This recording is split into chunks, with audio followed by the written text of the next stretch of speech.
On va donc reprendre la discussion de notre journée. Bon, tout le monde n'était pas là ce matin et le débat a eu lieu sur la question qui était posée ce matin, c'est-à-dire quel projet d'une manière générale nous pouvons imaginer et discuter. Une partie a déjà empiété sur le débat de cet après-midi, que je vais donc, je ne vais pas parler très longtemps pour le présenter, mais il s'agit de savoir si nous disposons du projet qui reste à élaborer, comme vous avez compris, mais donc quand même on a les grandes exigences, quelle force sociale, quel bloc social, quelle manière de faire pour faire en sorte de rendre ce projet le plus puissant possible et majoritaire dans l'opinion et dans les actions autant que possible. Donc je vais donner la parole maintenant à Hendrik Davy qui a deux caractéristiques. Un, c'est l'organisateur principal de cette journée. Et donc, en mon nom personnel, en votre nom aussi, je le remercie beaucoup du travail qui a été effectué pour que ce soit possible. Et deuxièmement, qui représente ici Ensemble Insoumise, puisque nous avons décidé d'alterner entre Ensemble Insoumis et Ensemble Insoumise, bon, sous pression de la puissante présence féminine dont nous disposons Ensemble Insoumise. Et donc, nous avons, Hendrik parle au nom de cette partie d'un mouvement plus vaste, qui est le mouvement Ensemble, que vous connaissez bien, dont Clémentine Autain est la figure la plus connue, donc notre députée. Et donc là maintenant, c'est la parole à Hendrik Davy. Ensuite, au fur et à mesure, je vous présenterai les autres oratrices et orateurs. Alors, juste pour, avant de commencer tout à fait, juste pour dire aussi qu'on avait sollicité donc Sandrine Rousseau et Elsa Faucillon et qu'elles avaient donné leur accord pour participer à ce débat. Je voulais le signaler parce que je pense que c'est important par rapport à la discussion qu'on a aujourd'hui, en fait, de savoir qui avait été, avec qui on souhaitait discuter de ça. Mais elles ne pouvaient pas, en fait, pour des raisons personnelles et familiales. Alors, par quoi, en fait, je voulais commencer? Alors, on a précisé au départ qu'on voulait d'abord commencer par discuter de l'horizon éco-socialiste. Alors moi j'utilise ce terme, mais on a beaucoup discuté, ça peut être un autre terme. Et ensuite discuter de la stratégie, parce que, en tout cas c'est ce que je pense, la question de l'horizon détermine la stratégie. C'est-à-dire que c'est une fois qu'on a décidé où on va, évidemment, qu'on a une stratégie ensuite pour y aller, une fois qu'on a une boussole, une direction. Et cet horizon, on en a discuté ce matin, c'est à la fois une rupture profonde avec le capitalisme pour en finir avec, d'une part, la crise écologique, d'autre part, en finir avec la crise sociale et les inégalités galopantes, et enfin, refonder démocratiquement l'ensemble de la société, pour arriver à une émancipation où on fait décroître, parce que personne ne croit que les oppressions spécifiques disparaîtront d'elles-mêmes, mais on fait décroître tout ça. Et donc, si on pense que l'horizon... Et pourquoi c'est important de dire que c'est d'abord l'horizon qui prédétermine et l'horizon décidé démocratiquement, tous et toutes ensemble. Parce qu'en fait, on vient d'une tradition quand même, et ça je vais revenir un tout petit peu au marxisme traditionnel et comment il a été dévoyé, où l'horizon a été une bonne fois pour toutes donné dans le manifeste du Parti communiste, et où une tradition pensait que finalement, il y avait un sens de l'histoire, et que de ce sens de l'histoire, il suffisait ensuite de mettre les forces en mouvement pour aller vers ce sens de l'histoire. On a vu ce matin quand même dans notre discussion, alors je ne sais pas s'il n'est pas resté, on a vu ce matin que finalement certains camarades étaient encore quand même dans cette tradition un peu positiviste du salariat qui s'auto-émanciperait une fois qu'on aurait fait son unité. Je vous laisse imaginer qui défendait cette thèse. Je pense qu'en fait, effectivement, il faut en finir avec ça. Et donc, si on en finit avec ça, la question fondamentale, c'est la question du programme qu'on décide en commun.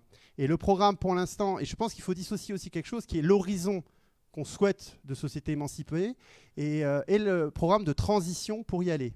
Et ensuite, on va discuter des forces pour porter ce programme de transition. Quel programme de transition aujourd'hui en France? Alors d'abord, le programme de transition qu'on souhaite développer, il doit être en rupture avec le néolibéralisme. Sinon, en fait, on a la répétition de ce qui s'est passé avec la social-démocratie. Et c'est un des éléments dont on a discuté ce matin. Alors la stratégie pour faire gagner ce programme. Alors, selon moi, il y a en fait plusieurs éléments dans la lutte des classes. Le premier élément, c'est la bataille idéologique pour l'hégémonie. C'est quelque chose qui est revenu assez souvent dans nos débats ces dernières années.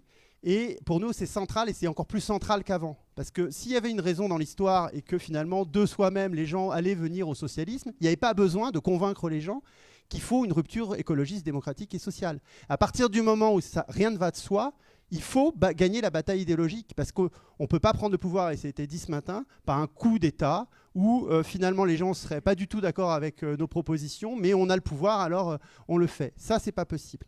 Donc il y a cette bataille idéologique.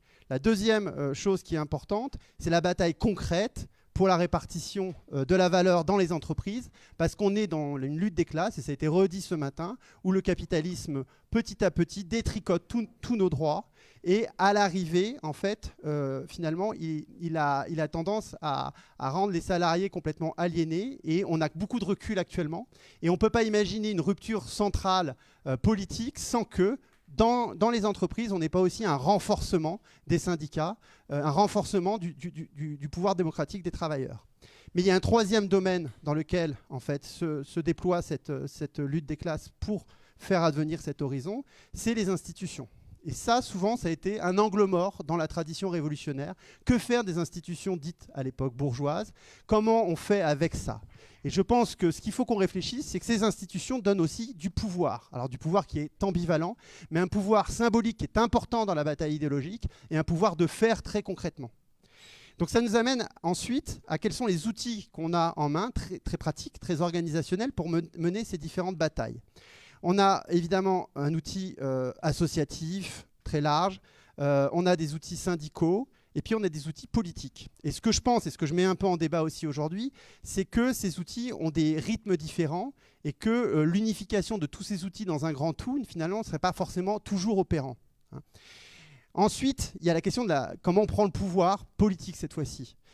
Moi, je viens d'une tradition où, en gros, c'était la grève générale insurrectionnelle, parce que c'est la tradition qui est née avec 68. Il suffit de faire la grève et ensuite on prendra le pouvoir, il y aura un double pouvoir, etc. Donc il y a la question des grèves qui est centrale. Je pense que c'est une question qui reste importante parce que la question de la bataille dans l'entreprise est importante. Mais ce n'est pas le seul moyen de faire de la politique et d'appréhender le pouvoir. Une autre façon, et qui est aussi très importante, c'est d'avoir des pratiques alternatives qui prouvent que ce programme est possible. Et donc c'est l'idée des ZAD, c'est l'idée des scopes, c'est l'idée... Ouais, tout ça est très important. Mais il y a la question quand même de la prise du pouvoir central ou local par des élections. Et donc ça nous amène à la question de comment nous on se structure aujourd'hui pour avoir des victoires qui sont des victoires électorales, n'ayons pas peur de le dire. Bon.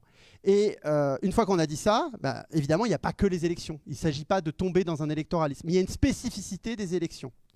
Et ce qui m'amène à penser qu'il y a une spécificité de l'organisation politique qu'on doit avoir pour essayer de mener les batailles électorales dans la durée. Alors, ensuite, une fois qu'on a le programme, qu'on pense qu'il faut participer à des élections, il y a la question du bloc social. Qui sont les gens qu'on va d'abord essayer de représenter? Alors évidemment, c'est les citoyens qui sont d'accord avec le programme. Mais une fois qu'on a dit ça, voilà. Moi, je ne pense pas que ça se résume à un affrontement entre le peuple et l'oligarchie. Cet affrontement peut être, cette façon de proposer les choses peut être utile pour faire comprendre aux gens qu'il y a 1% et 99%. Mais si on veut réellement réfléchir entre nous sur quelles sont les étapes qui nous restent à mener pour accéder durablement au pouvoir, il faut raisonner quand même plutôt en bloc. Donc c'était l'idée de Poulan-Sas anciennement, c'est repris maintenant plus récemment. Et là-dessus, je ne vais pas passer trop de temps parce que je voudrais qu'on en débatte et je pense que d'autres ici pourront en discuter. Là-dessus, je distinguerais bien quand même deux choses parce que je pense qu'il y a une confusion des fois dans nos discussions entre le bloc électoral, c'est-à-dire quelles sont les populations qui sont susceptibles à un moment donné de voter pour une proposition programmatique qui est la nôtre, et le bloc en lutte, c'est-à-dire quels sont les groupes sociaux qui à un moment donné se sont mis en lutte. Et les deux choses sont un peu différentes. Typiquement, toutes les luttes dessinent, à mon avis, la possibilité d'une force politique commune. Bon. Mais ce n'est pas forcément ce même cadre, cette même délimitation qui délimite les électeurs qui potentiellement peuvent voter pour un programme qui est le nôtre. Sinon, on a des prismes par rapport à qui est capable de se mettre en lutte. Et on oublie des catégories sociales. Alors, ensuite, pour un peu avancer sur la question d'aujourd'hui, sur quelle force, de manière très, très concrète. Je pense qu'on a besoin d'une force politique qui porte dans la durée un programme qui soit écologiste, démocratique et social, moi je l'appelle éco-socialiste, et qui soit donc en rupture franche avec le néolibéralisme et la social-démocratie. Bon. Et quand je dis ça, ça veut dire que par rapport à l'existant, alors nous on fait la campagne de l'Union populaire, Je pense que sur la question du programme, et ça a été dit ce matin par Clémentine, d'ailleurs c'est Clémentine qui l'a dit, sur la question du programme de transition, beaucoup de choses ont été faites. Ça sédimente dans l'humain d'abord et maintenant dans l'avenir en commun. Mais en réalité, depuis 1995 et depuis que je milite, j'ai l'impression que les convergences programmatiques pour le programme de transition, on ne parle pas effectivement de l'horizon final, mais le programme de transition, on a quand même beaucoup progressé les uns et les autres et on converge. Il suffit de regarder, y compris les propositions du NPA, les propositions d'une partie de la gauche des Verts. Voilà. Il y a une convergence programmatique sur ce qu'il faut faire en termes de planification écologique, en termes de 6e République. Donc la question, c'est plutôt comment on fait pour qu'après 2022, on verra bien ce qu'il en est en 2022, mais on ait une force politique qui soit à même, dans la durée, de continuer à faire vivre ce programme-là. Et si on veut qu'elle vive dans la durée, il faut qu'elle soit démocratique. Et ça, c'est un des points que nous, on met sur la table à Ensemble Insoumis. Parce que si elle n'est pas démocratique, on n'est pas capable de faire vivre dans la durée un aller-retour entre nos pratiques et nos considérations théoriques. Et on n'est pas capable de faire vivre un intellectuel collectif agissant. Alors, il y a des choses qui sont possibles dans des mouvements à un moment donné, mais si on veut vraiment que les traditions se perpétuent, que les formations se fassent, que les relais se fassent entre les générations, on a absolument besoin d'un outil démocratique, pluraliste. C'est le deuxième terme qui est, à mon avis, important. Parce que, évidemment, que, vu l'état actuel de division, et qui est essentiellement dû au fait qu'on est à la fin d'un cycle, qui est le cycle du communisme, et on est à la fin d'un cycle qui est le cycle de la social-démocratie, quoique, à mon avis, ce cycle-là peut revenir. Comme on est à la fin de cycle, il faut évidemment passer par une étape où on dialogue les uns avec les autres et où on reste quand même sur des formes relativement pluralistes. Donc j'en arrive à... donc sur la force large, à partir une fois qu'on a dit ça, la question qui est sur la table selon moi, c'est est-ce qu'on peut se maintenir, si on veut quelque chose de démocratique et de pluraliste, qui vraiment régénère sur les 10, 15, 20 ans prochaines la pensée autour du programme de transition qu'on doit mettre en œuvre, est-ce qu'on peut en rester à la forme mouvement? Et qu'en est-il du débat entre les mouvements et les partis?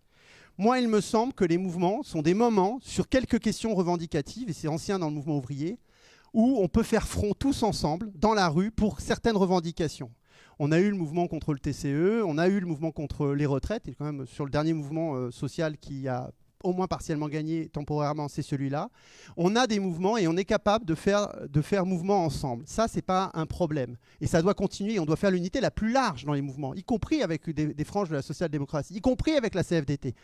Nous, on vient de faire un mouvement dans notre boîte et on a obtenu un accord avec la CFDT et la CFTC sur le mouvement. Il n'y a pas de problème. Mais si on veut construire dans la durée une force large démocratique, il faut se reposer la question du parti. Du parti pas comme fétichisme parce que c'est bien les partis, c'était un truc ancien. Non, parce que fondamentalement, la question du parti pose la question de la démocratie. Et c'est celle-là qu'il faut poser. Parce que dans un mouvement informel, que ça soit une AG d'étudiants, j'en ai fait beaucoup, que ça soit différents mouvements que j'ai connus, alors sur la gauche, sur la LFI, mais au printemps marseillais où moi j'ai au début contribué, c'est souvent des mouvements gazeux où la démocratie, à la fin, elle est difficile à mettre en œuvre parce qu'il n'y a pas d'adhérents, parce qu'il n'y a pas de délimitation. Il y a des fois un programme, mais il n'y a pas de délimitation. Donc cette question de la forme parti, c'est en tout cas quelque chose que je pense que nous devons avoir en tête au sortir de 2022. Et je vais en finir sur un point, parce que vous pouvez me dire, oui, mais alors ça veut dire que tu ne crois pas qu'on va gagner. Et j'ai dit, bah, je pense que si. En 2022, peut-être que Jean-Luc Mélenchon peut gagner. Et quand bien même il gagnera, il y a deux choses qui sont importantes. C'est que s'il gagne et qu'il n'y a pas de parti organisé qui défend l'écosocialisme, et qui construit, y compris pour avoir des victoires électorales locales, le pouvoir sera autant isolé que Chavez a été isolé à une époque. L'exemple vénézuélien est très intéressant. Il y a bien une prise de pouvoir de quelqu'un qui veut radicalement changer la situation. J'étais au Venezuela à l'époque. Ce que nous disaient les camarades qui soutenaient Chavez, c'est qu'il n'y avait pas de force politique organisée de masse pour faire le relais du pouvoir chaviste. Et dans ces cas-là, en réalité, on se trouve complètement en short. Donc, y compris si on avait une victoire électorale, on a besoin d'une force organisée. Et l'hypothèse d'une victoire électorale me fait penser, et je conclurai là-dessus, à une autre condition importante. Je vous ai dit, je pense qu'on a des champs qui sont un peu différents entre le champ social, le champ politique, le champ associatif. Et moi, je suis très attaché, je suis aussi dirigeant syndical, à l'indépendance stricte de ces champs. Pour une bonne et simple raison, c'est que si on arrivait au pouvoir, et c'est le cas aussi dans des pouvoirs locaux, il faut absolument que les champs syndicaux et associatifs soient indépendants de ce pouvoir. Parce que la lutte des classes va continuer et qu'il faudra que dans la rue, il y ait des gens organisés indépendamment du pouvoir politique qu'aura pu prendre le pouvoir pour continuer à mener la lutte. Donc c'est pour ça que je repose, donc c'est un peu la conclusion de mon introduction, à la fois la nécessité de construire un pôle politique dans la lutte globale, et donc ce pôle pourrait et devrait, à mon avis, prendre la forme d'un parti organisé, démocratique, pluraliste, et de l'autre côté, de respecter le reste du mouvement social, et ça n'empêche pas dans les mouvements hein, de faire ensemble, ça n'empêche pas du tout, mais de respecter les rythmes des uns et des autres, et donc de respecter une forme d'indépendance des mouvements sociaux. Merci Hendrik. Bon, je vais... Non, on a échangé un peu, oui. Bon, je vais donner la parole à Hélène Lecacheux. Alors, je ne sais pas quel est ton titre officiel, je crois que c'est coprésidente ou co-animatrice. Co-animatrice, co-coordinatrice. Voilà, co-coordinatrice du parti de gauche. Donc, c'est le... Non, il n'y a pas de sommet au parti de gauche, excuse-moi. J'allais dire c'est le sommet, mais bon. Je te remercie beaucoup d'avoir accepté l'invitation et je te donne la parole immédiatement pour qu'on puisse entendre ton intervention. Je passe ce micro. Non, celui-là, il est mieux. Alors, un piège. Il marche, mais c'est moins bien. Oui. Oui, alors. Ah, bah sinon, je peux me mettre debout. Hein. Ouais. Bon. On va essayer avec celui-là. Ça marche là ? Bon, c'est bon. Donc, comme vous l'avez compris, co-coordinatrice, c'est la chose la plus difficile. On va y arriver. Ouais. Je savais que c'était un piège. Donc, co-coordinatrice du parti de gauche, effectivement, c'est la chose la plus difficile à prononcer, c'est co-coordinatrice. En réalité, quand même, une précision sur le parti de gauche, toutes nos instances, quel que soit le niveau, sont en parité. On a pris ça comme modèle le HDP, où donc on a... Ah, pardon. Donc on a toujours un co-coordinateur, une co-coordinatrice, tout est à parité, on a des co-secrétaires départementaux et ainsi de suite. Voilà, pour garantir la parité dans nos instances et nous y tenons. On va commencer par les choses qui sont consensuelles parce que cette histoire d'union, d'unité, de comment est-ce qu'on fait, comment est-ce qu'on se réunit et comment est-ce qu'on marche ensemble, ça fait des années qu'on se la pose et on a fait plusieurs tentatives et plusieurs essais dont il faut tirer les expériences. Une chose est certaine, c'est qu'à cet instant, l'urgence sociale, l'urgence démocratique et l'urgence écologique sont le cœur, enfin la situation aujourd'hui, nous avons quand même, pas un non-événement, Ciotti, ALR, sort premier quand même dans l'électorat LR, ce qui en 2002, il y avait des gens dans la rue pour lutter contre l'extrême droite. Aujourd'hui, on arrive à cette situation. Donc ça, c'est un point de départ et pour dire qu'il y a effectivement, le temps nous presse et nous rattrape. C'est-à-dire que tout ça, nous le disons depuis des années et plus le temps avance, plus le temps s'accélère. Ce qu'il faut voir aussi, c'est que dans nos démocraties, parallèlement, et c'est aussi pas hors contexte, nos démocraties sont de moins en moins démocratiques, de fait. Nous sommes ici en France, le pays dit des droits de l'homme, sous le coup quand même de 2 lois d'urgence qui nous contraignent, l'urgence sanitaire et l'urgence sécurité, qui nous contraignent énormément et qui finalement petit à petit cassent le tissu social. Et les gens n'ont plus les contacts aussi spontanés qu'ils pouvaient avoir précédemment. Les contraintes économiques qu'on nous impose font que finalement, on va du métro, boulot, dodo, c'était ce qu'on disait il y a bien des années, mais encore on s'y retrouve. Et qui plus est, il n'y a plus de bars, il n'y a plus de lieux. Là, on interdit les gens d'aller en boîte de nuit et ainsi de suite. Donc, on est à une exacerbation de l'individualisme. Mais c'est la société telle que le monde dominant tel qu'il existe aujourd'hui qui a construit ça. Le film me gêne, pardon. Qui a construit ça. Et dans cette situation, ce dont on se rend compte aussi, c'est que les gens ne vont plus voter. Et c'est une conséquence naturelle un peu de tout ça. J'étais cet été à un camp jeune et j'aime bien le rappeler parce que la jeune génération réfléchit aussi.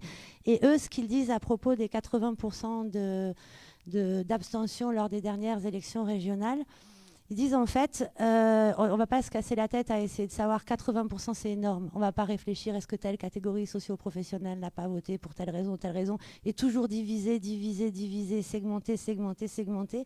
Eux, ils appellent ça un contrat de tacite reconduction. Ils disent de fait, quand nous, notre contrat d'assurance par exemple, on sait que si on le change pour 3 €, on va gagner ça, mais qu'il va falloir aller chercher la virgule à tel endroit. Et pour eux, la pratique du pouvoir ne change pas à la virgule, à l'alinéa et donc cette désaffection démocratique est la cause fondamentale, y compris de notre incapacité à nous unir et à arriver à proposer quelque chose qui conviendrait à tout le monde, même si je suis convaincue que ça convient à tout le monde. À partir de ce moment-là, ce qu'on voit, c'est des colères, et des colères qui génèrent des mouvements. Les Gilets jaunes en sont un exemple patent. On a tous, pour tout ça, en tout cas ceux qui vivent en province, la casse des services publics génère partout des mouvements. Parfois, ils sont victorieux, les postes. En général, on gagne. Mais d'autres endroits où on continue à fracturer la société. Et ces gens-là, de plus en plus, on va les voir apparaître sur la scène publique. Pas politique, mais publique. Et nous, notre rôle, c'est de trouver un débouché politique à tout ça. Et c'est donc très, très compliqué d'arriver au moment où plus personne ne croit en la politique, de se relancer là-dedans.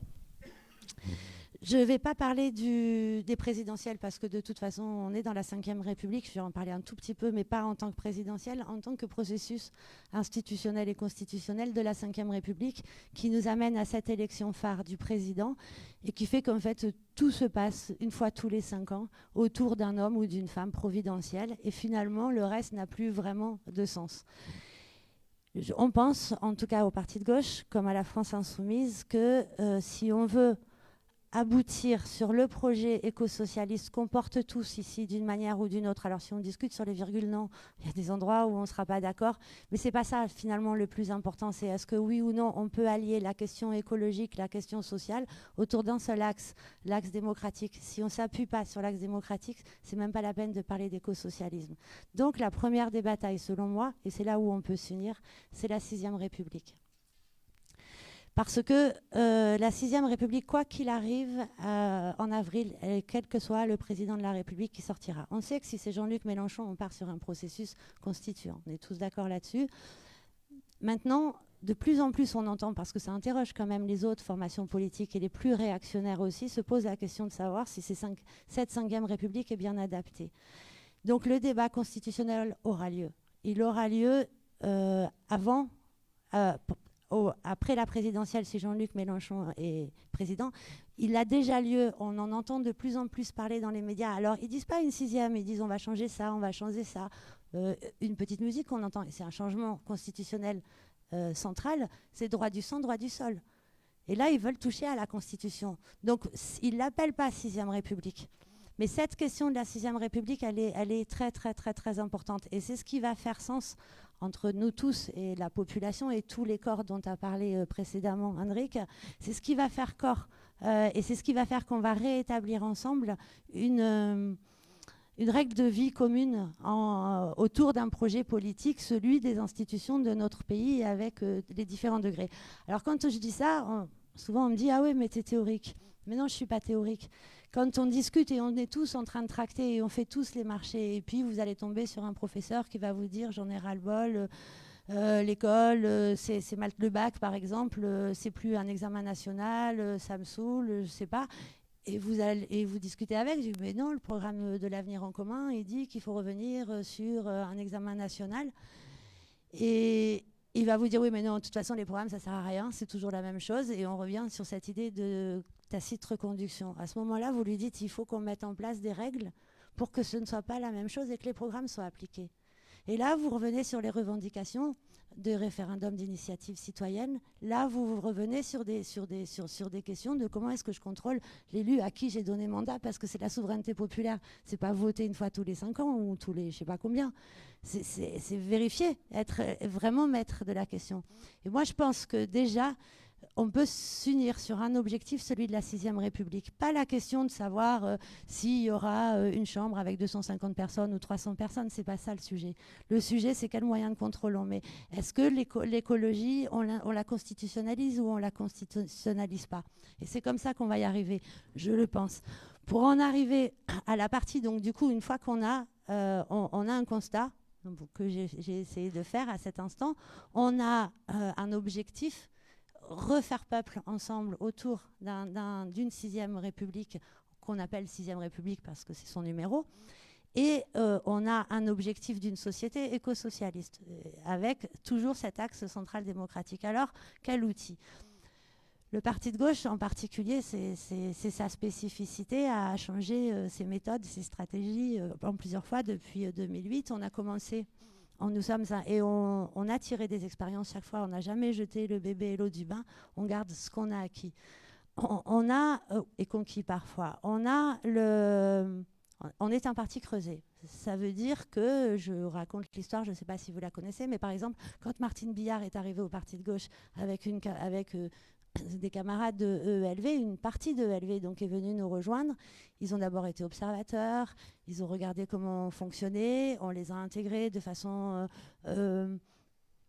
pratique et dans nos instances, et ensuite on a fait un congrès où on les a intégrés réellement parce qu'ils sont devenus le parti de gauche. Et nous avons travaillé, nous, grâce à eux, plus loin encore notre histoire vers l'écologie, par exemple, et on travaillait plus loin d'autres sujets. Et ça, c'est l'intérêt d'un parti creusé. Force est de constater, ça ne suffit pas. Donc, on s'est dit, et c'était aussi l'origine du parti de gauche au départ, on s'est dit, Die Linke, par exemple, ils sont arrivés à faire quelque chose. Alors nous aussi, on va essayer de faire quelque chose dans ce sens-là. Le congrès fondateur, enfin le congrès, la première tribune du parti de gauche, il y avait Oscar Lafontaine qui était là, et eux, l'union à cette époque, ils l'avaient réussi, et c'était une histoire autrement plus compliquée que les virgules qui peuvent nous diviser autour ici, dans cette salle ou ailleurs. Eux, c'était des gens qui n'étaient même pas du même côté du rideau de fer quelques années auparavant, et qui sont quand même arrivés à s'allier. Donc, pardon. Il y a quelque chose à faire là-dessus. Et le Front de gauche a montré ses limites. Il n'y avait pas d'adhésion extérieure. La France insoumise, elle, alors le mouvement gazeux, je vais finir bientôt, 2 minutes. Le mouvement gazeux de la France insoumise, il a cette vertu d'avoir fait venir des milliers et des milliers et des milliers de gens dans la bataille politique autour d'un programme, l'avenir en commun. Des gens qui même, des fois, n'avaient jamais voulu faire de politique et n'en ont jamais fait. C'est bien. Et on sait bien aussi les limites du mouvement gazeux, c'est les mouvements démocratiques. Donc, je pense que notre responsabilité à cet instant, c'est d'arriver à tout articuler. Pour conclure, co-coordinatrice du Parti de gauche, je dis toujours pour l'avenir en commun, moi j'ai 2 outils. J'ai le Parti de gauche et la France insoumise. Et j'utilise l'outil qui est nécessaire au bon moment et au bon endroit pour essayer d'aller le plus loin possible. Voilà, on en reparlera dans les débats pour la suite.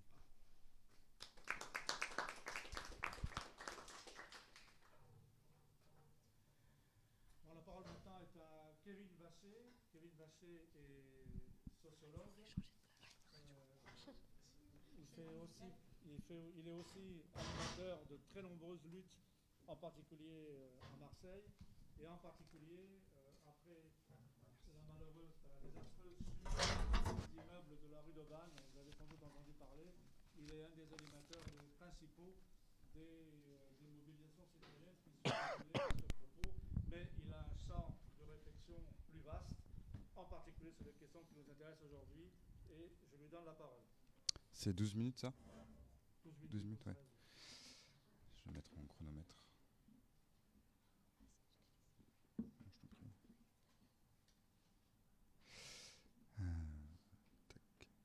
Merci. Merci Samy et Hendrik pour votre invitation. Merci à Ensemble Insoumis et Insoumises pour cette invitation. Si j'ai bien compris le projet, j'ai pas pu être là ce matin malheureusement, mais la question de départ de cette table ronde était de voir quelles étaient nos articulations en fait, et je pense que dans la période où justement le Parlement de l'Union populaire vient de se créer, objet que j'observe pour l'instant avec intérêt, c'est une discussion importante. Les expériences qui vont être menées autour du Parlement de l'Union populaire ou d'autres expériences qui ont été menées dans divers champs politiques, associatifs, au niveau local ou national, sont des expériences qui vont nous nourrir ces prochaines années. Et je reprendrai peut-être pour point d'appui ce que tu disais, Hendrik, au début, sur le fait qu'on est sur des fins de cycle qui vont demander à ouvrir les potentiels de nouveaux cycles. Pour répondre à la discussion, à la question de départ qui était quelles formes peuvent prendre les formes d'organisation qui pourraient porter un projet émancipateur pour le XXIe siècle, je proposerai 3 prérequis à la discussion.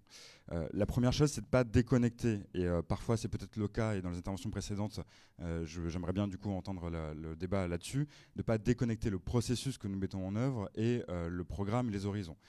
C'est le sociologue, Samy le disait, je suis également sociologue, le sociologue Loïc Vacan qui disait dans ses travaux, notamment sur le sport, qui disait que l'objet et la méthode rarement peuvent être déconnectés.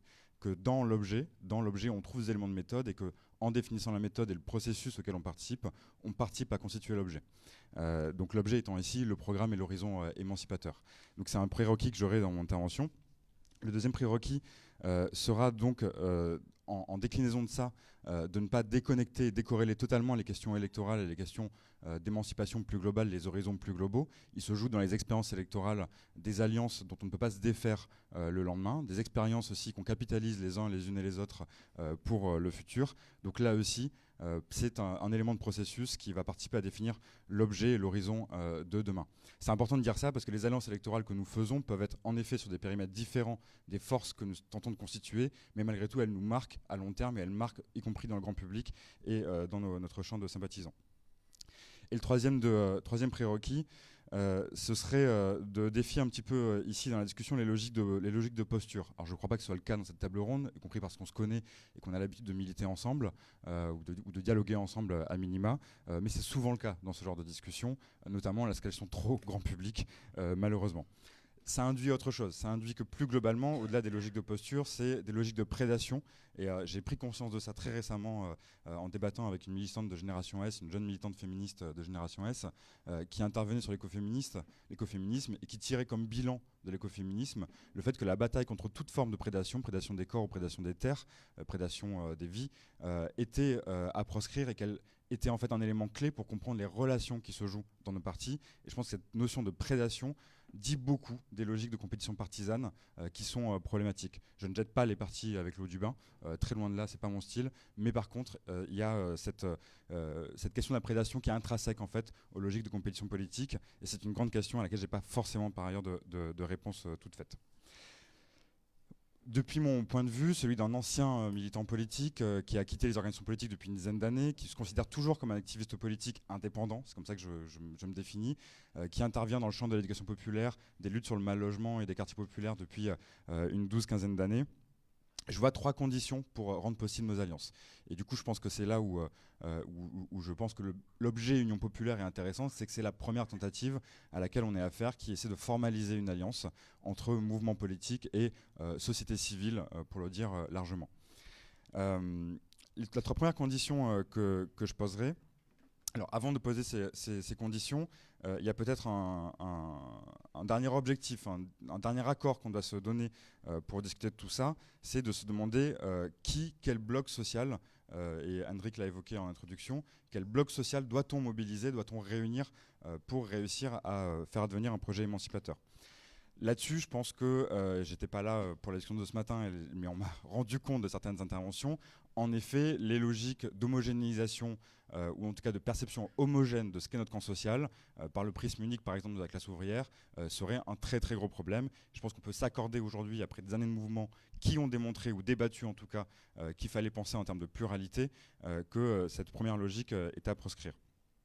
C'est à proscrire pas seulement parce qu'il faudrait rallier tout le monde tel qu'il est ou tel qu'elle est, c'est à proscrire aussi parce que ça a des conséquences stratégiques, organisationnelles extrêmement importantes pour nous. C'est pas que des questions programmatiques, c'est ça que je veux dire. Il ne s'agit pas de mettre une teinte féministe, une teinte antiraciste ou une teinte écolo dans nos programmes politiques pour constituer un mouvement qui va être convaincant. Il faut aussi accepter que, y compris dans les façons dont on s'organise, on est capable d'accepter une grande pluralité, et ça passe par une chose importante, c'est de reconnaître les uns les unes et les autres dans leur spécificité, y compris organisationnelle. Une fois que j'ai dit ça, je parle évidemment des identités politiques auxquelles on peut s'attacher et qui ont été mises en mouvement ces dernières années, notamment par le mouvement antiraciste ou féministe, mais ça induit aussi d'autres choses sur d'autres formes de communautés. Et c'est là la première condition que je voudrais poser, c'est qu'en apprenant qu'il faut se reconnaître les uns les unes et les autres, on apprend également que les logiques descendantes qui viendraient d'un programme tout-puissant, complet, et qui viendraient ensuite sur le local notamment, venir mobiliser et créer, et là c'est là où j'ai peut-être un désaccord sur les théories du populisme de gauche, en tout cas telles qu'elles sont menées en France, penser ça n'est pas mobilisateur, ce n'est pas reconnaître les spécificités. Donc première condition, je dirais définir le peuple à partir de ce qu'il est. Définir le peuple à partir de ce qu'il est, ça veut dire qu'une communauté nationale en France, de par son histoire, notamment son histoire coloniale et son histoire jacobine, extrêmement important pour moi, qui je parle depuis Marseille, je ne vais pas faire jouer le Marseillais aux Marseillais, mais considérer que tout passerait par en haut et par l'État et par la nation, c'est une façon d'écraser une des forces les plus puissantes de communauté et de constitution du peuple en tant que tel, qui existe déjà. Il ne s'agit pas de constituer le peuple, mais de repartir du peuple tel qu'il existe et il s'organise déjà, c'est-à-dire le local, la communauté locale. Pour moi, en tant que militant sur le logement et militant des quartiers populaires, c'est évidemment dans ma pratique militante régulière.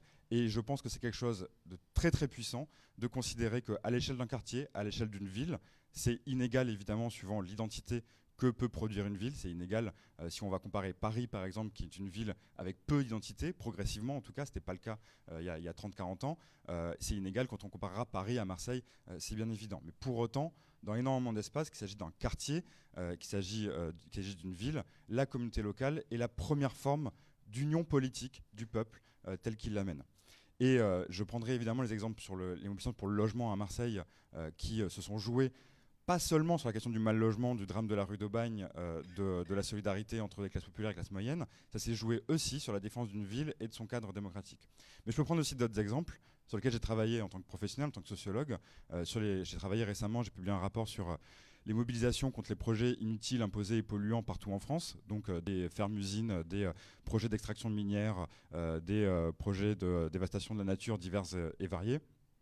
Et ce que je retiens de là, en comparant les mouvements auxquels j'appartiens des quartiers populaires et ces mouvements qu'on va dire environnementalistes, c'est qu'il y a dans l'écologie aujourd'hui un potentiel qu'on n'avait peut-être pas réussi à identifier suffisamment fort, notamment parce que l'écologie avec laquelle on dialogue, c'est l'écologie associative et nationale ou l'écologie politique, qui sont des écologies qui sont extrêmement également descendantes, avec une grande confiance dans la technologie et très peu de liens avec les classes populaires. Elles ont des biais de classe, mais on en a aussi dans notre camp.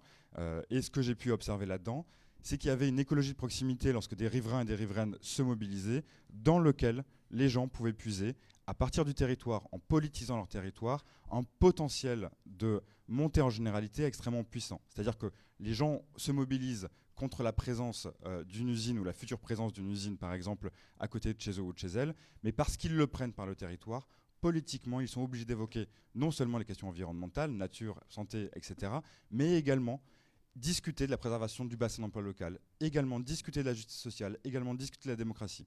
Le territoire a cette puissance-là. Et je pense que ça, c'est une des conditions pour construire des alliances au-delà des organisations politiques et arriver à nouer un lien populiste, c'est de repartir du local pour ce faire.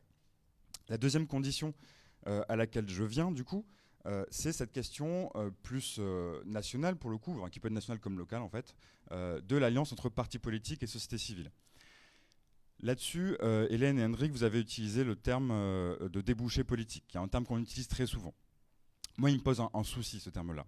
Qu'on puisse discuter de débouchés en temps électoraux est une chose. Le fait de dire que les organisations politiques, les mouvements politiques, les recompositions politiques, X ou Y, peu importe, sont un débouché dans le temps électoral parce qu'ils sont forgés pour faire ça, c'est une chose importante, c'est une chose qui paraît assez évidente. Mais pour autant, considérer de manière plus lointaine qu'il y a un débouché politique à donner, c'est déconsidérer la puissance de l'expérience du monde associatif, de la société civile, des syndicats, des collectifs formels ou informels. Dire ça est extrêmement important également parce que ça permet de réégaliser en fait le potentiel qu'il y a. Et c'est-à-dire que si on pense en termes de débouchés linéaires, où les partis seraient la projection de l'horizon, on perd tout ce que j'ai évoqué juste avant, c'est-à-dire le potentiel politique, le développement politique que les gens peuvent faire lorsqu'ils s'organisent par identité politique ou par communauté locale. Donc ça me semble extrêmement important également. Et Ça m'amène à cette question de la prédation, c'est que en pensant différemment ce lien entre société civile et parti politique, en le voyant à égalité, en fait, ça nous permet d'éviter un écueil, ou de commencer à éviter un écueil, qui est celui de la prédation, dont je parlais tout à l'heure. Ça veut dire commencer à atténuer, en tout cas à se prémunir, en tout cas à prendre conscience du fait que les logiques de compétition partisane, les logiques de prédation partisane sont à réduire au maximum, parce que je ne pense pas qu'elles puissent être annulées totalement, et que dans la puissance des logiques de consentement, d'alliances communautaires plus fines que peuvent porter la société civile, qui n'est évidemment pas sans contradiction, y compris sociologique en interne, hein, je ne suis pas non plus dans l'exaltation de la société civile, que voilà, il y a des choses qui se jouent là-dedans. Et je terminerai sur une dernière chose. Puisque je viens de le dire, la société civile comme les partis politiques ne sont pas sans défaut, évidemment, notamment de composition sociale. Il serait faux de dire que les partis seraient des partis de vieux mecs blancs bourgeois et que la société civile ne le serait pas. C'est entièrement faux, absolument. On a exactement les mêmes contradictions, on est à peu près des mêmes milieux sociaux dans un champ ou dans l'autre. Et du coup, c'est la troisième condition qu'il va falloir résoudre, qui est extrêmement importante, c'est celle des loyautés, des complicités qui peuvent se jouer entre les alliances sociales, entre groupes sociaux. Et ça, je pense que c'est absolument crucial. C'est un débat qui existe depuis très longtemps, qui a passé un cap depuis le mouvement MeToo de manière extrêmement importante. Sommes-nous capables de penser des nouvelles transversalités entre nos organisations, qu'elles soient associatives, syndicales, politiques, etc., qui dépassent les logiques de compétition partisane? C'est important. Pourquoi? C'est important parce qu'on ne se reconnaîtra jamais si la compétition partisane prime. Le mouvement MeToo l'a montré, c'est que les copines ont été capables de sororité au-delà des clivages politiques, y compris en s'affrontant à des hommes violeurs, harceleurs, violents dans leurs organisations politiques, et elles ont construit à partir de ça des causes transversales. Mais ces causes ne sont pas que transversales, ces causes parce qu'elles s'allient entre elles, parce que le mouvement des quartiers populaires, le mouvement de l'écologie, le mouvement féministe ont su se reconnaître dans une condition commune, ont su commencer à nouer des alliances, non sans mal évidemment, ont commencé à monter en généralité. Le pas du féminisme à l'écoféminisme est un grand pas, par exemple. L'autonomie des quartiers populaires depuis les années 80 a beau faire des allers-retours, mais au fur et à mesure, elle se pose la question de l'écologie. La maison de l'écologie populaire à Verdragon ou l'Après-m à Marseille sont des très bons exemples, par exemple, de montée en généralité vers un logiciel politique plus puissant. Et donc, je conclurai sur ça. Ces loyautés politiques qu'on doit construire sont, à mon avis, la question clé qu'on va avoir à résoudre pour recomposer le peuple, encore une fois, tel qu'il est. Il me semble que l'Union populaire va être confrontée à ce débat de manière criante, y compris programmatiquement. Il faudra discuter l'avenir en commun sur les questions de migration, par exemple, qui est, je pense, la limite là-dessus. Et c'est un petit peu le défi que je voulais poser à la discussion.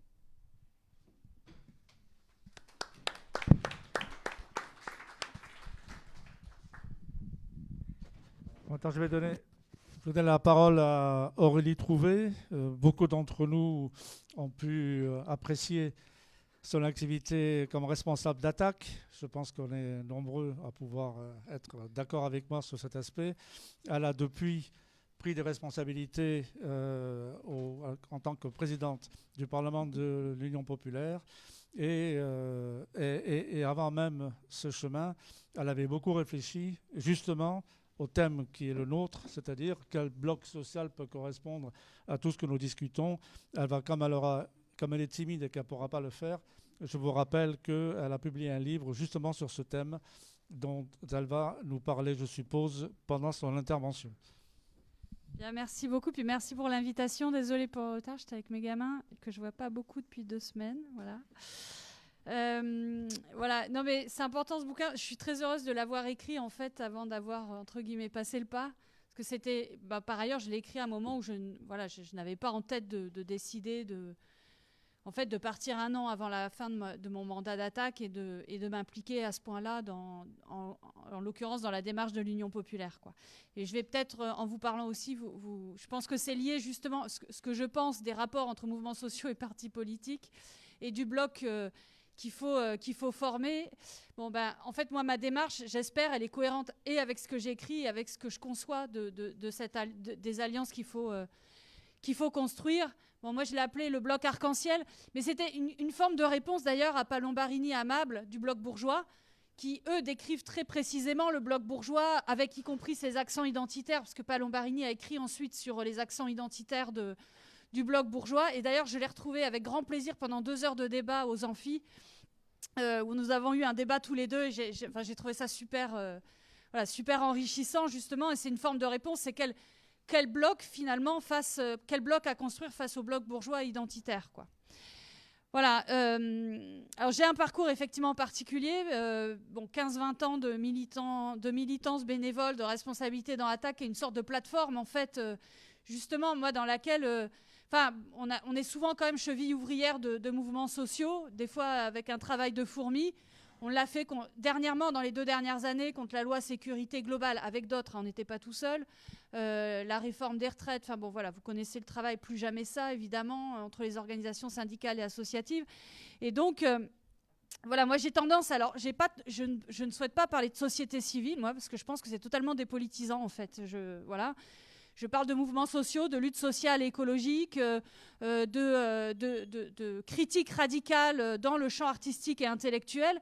Et c'est ces champs-là, d'ailleurs, c'est ces mouvements-là qu'on souhaite mettre qu'on essaye de mettre dans le Parlement de l'Union populaire. Voilà. Et là, je vais revenir d'abord sur ce que je retiens des 15-20 ans dans Attac, là-dessus, sur le lien entre mouvements sociaux et partis politiques, parce que moi, j'y étais confrontée du côté des mouvements sociaux. D'abord, côté mouvements sociaux, ce qui est dramatique, c'est qu'il y a eu vraiment, j'ai l'impression, un sentiment grandissant de rejet du politique, au sens électoral du terme. Alors, je suis complètement d'accord avec toi, Kevin, que pour moi, la politique, on en fait tout autant dans les mouvements sociaux que dans les partis politiques. La politique au sens de la vie de la cité, quoi. Hein. Manon l'a fait aussi pendant... Voilà, elle a fait de la politique dans les 2 champs.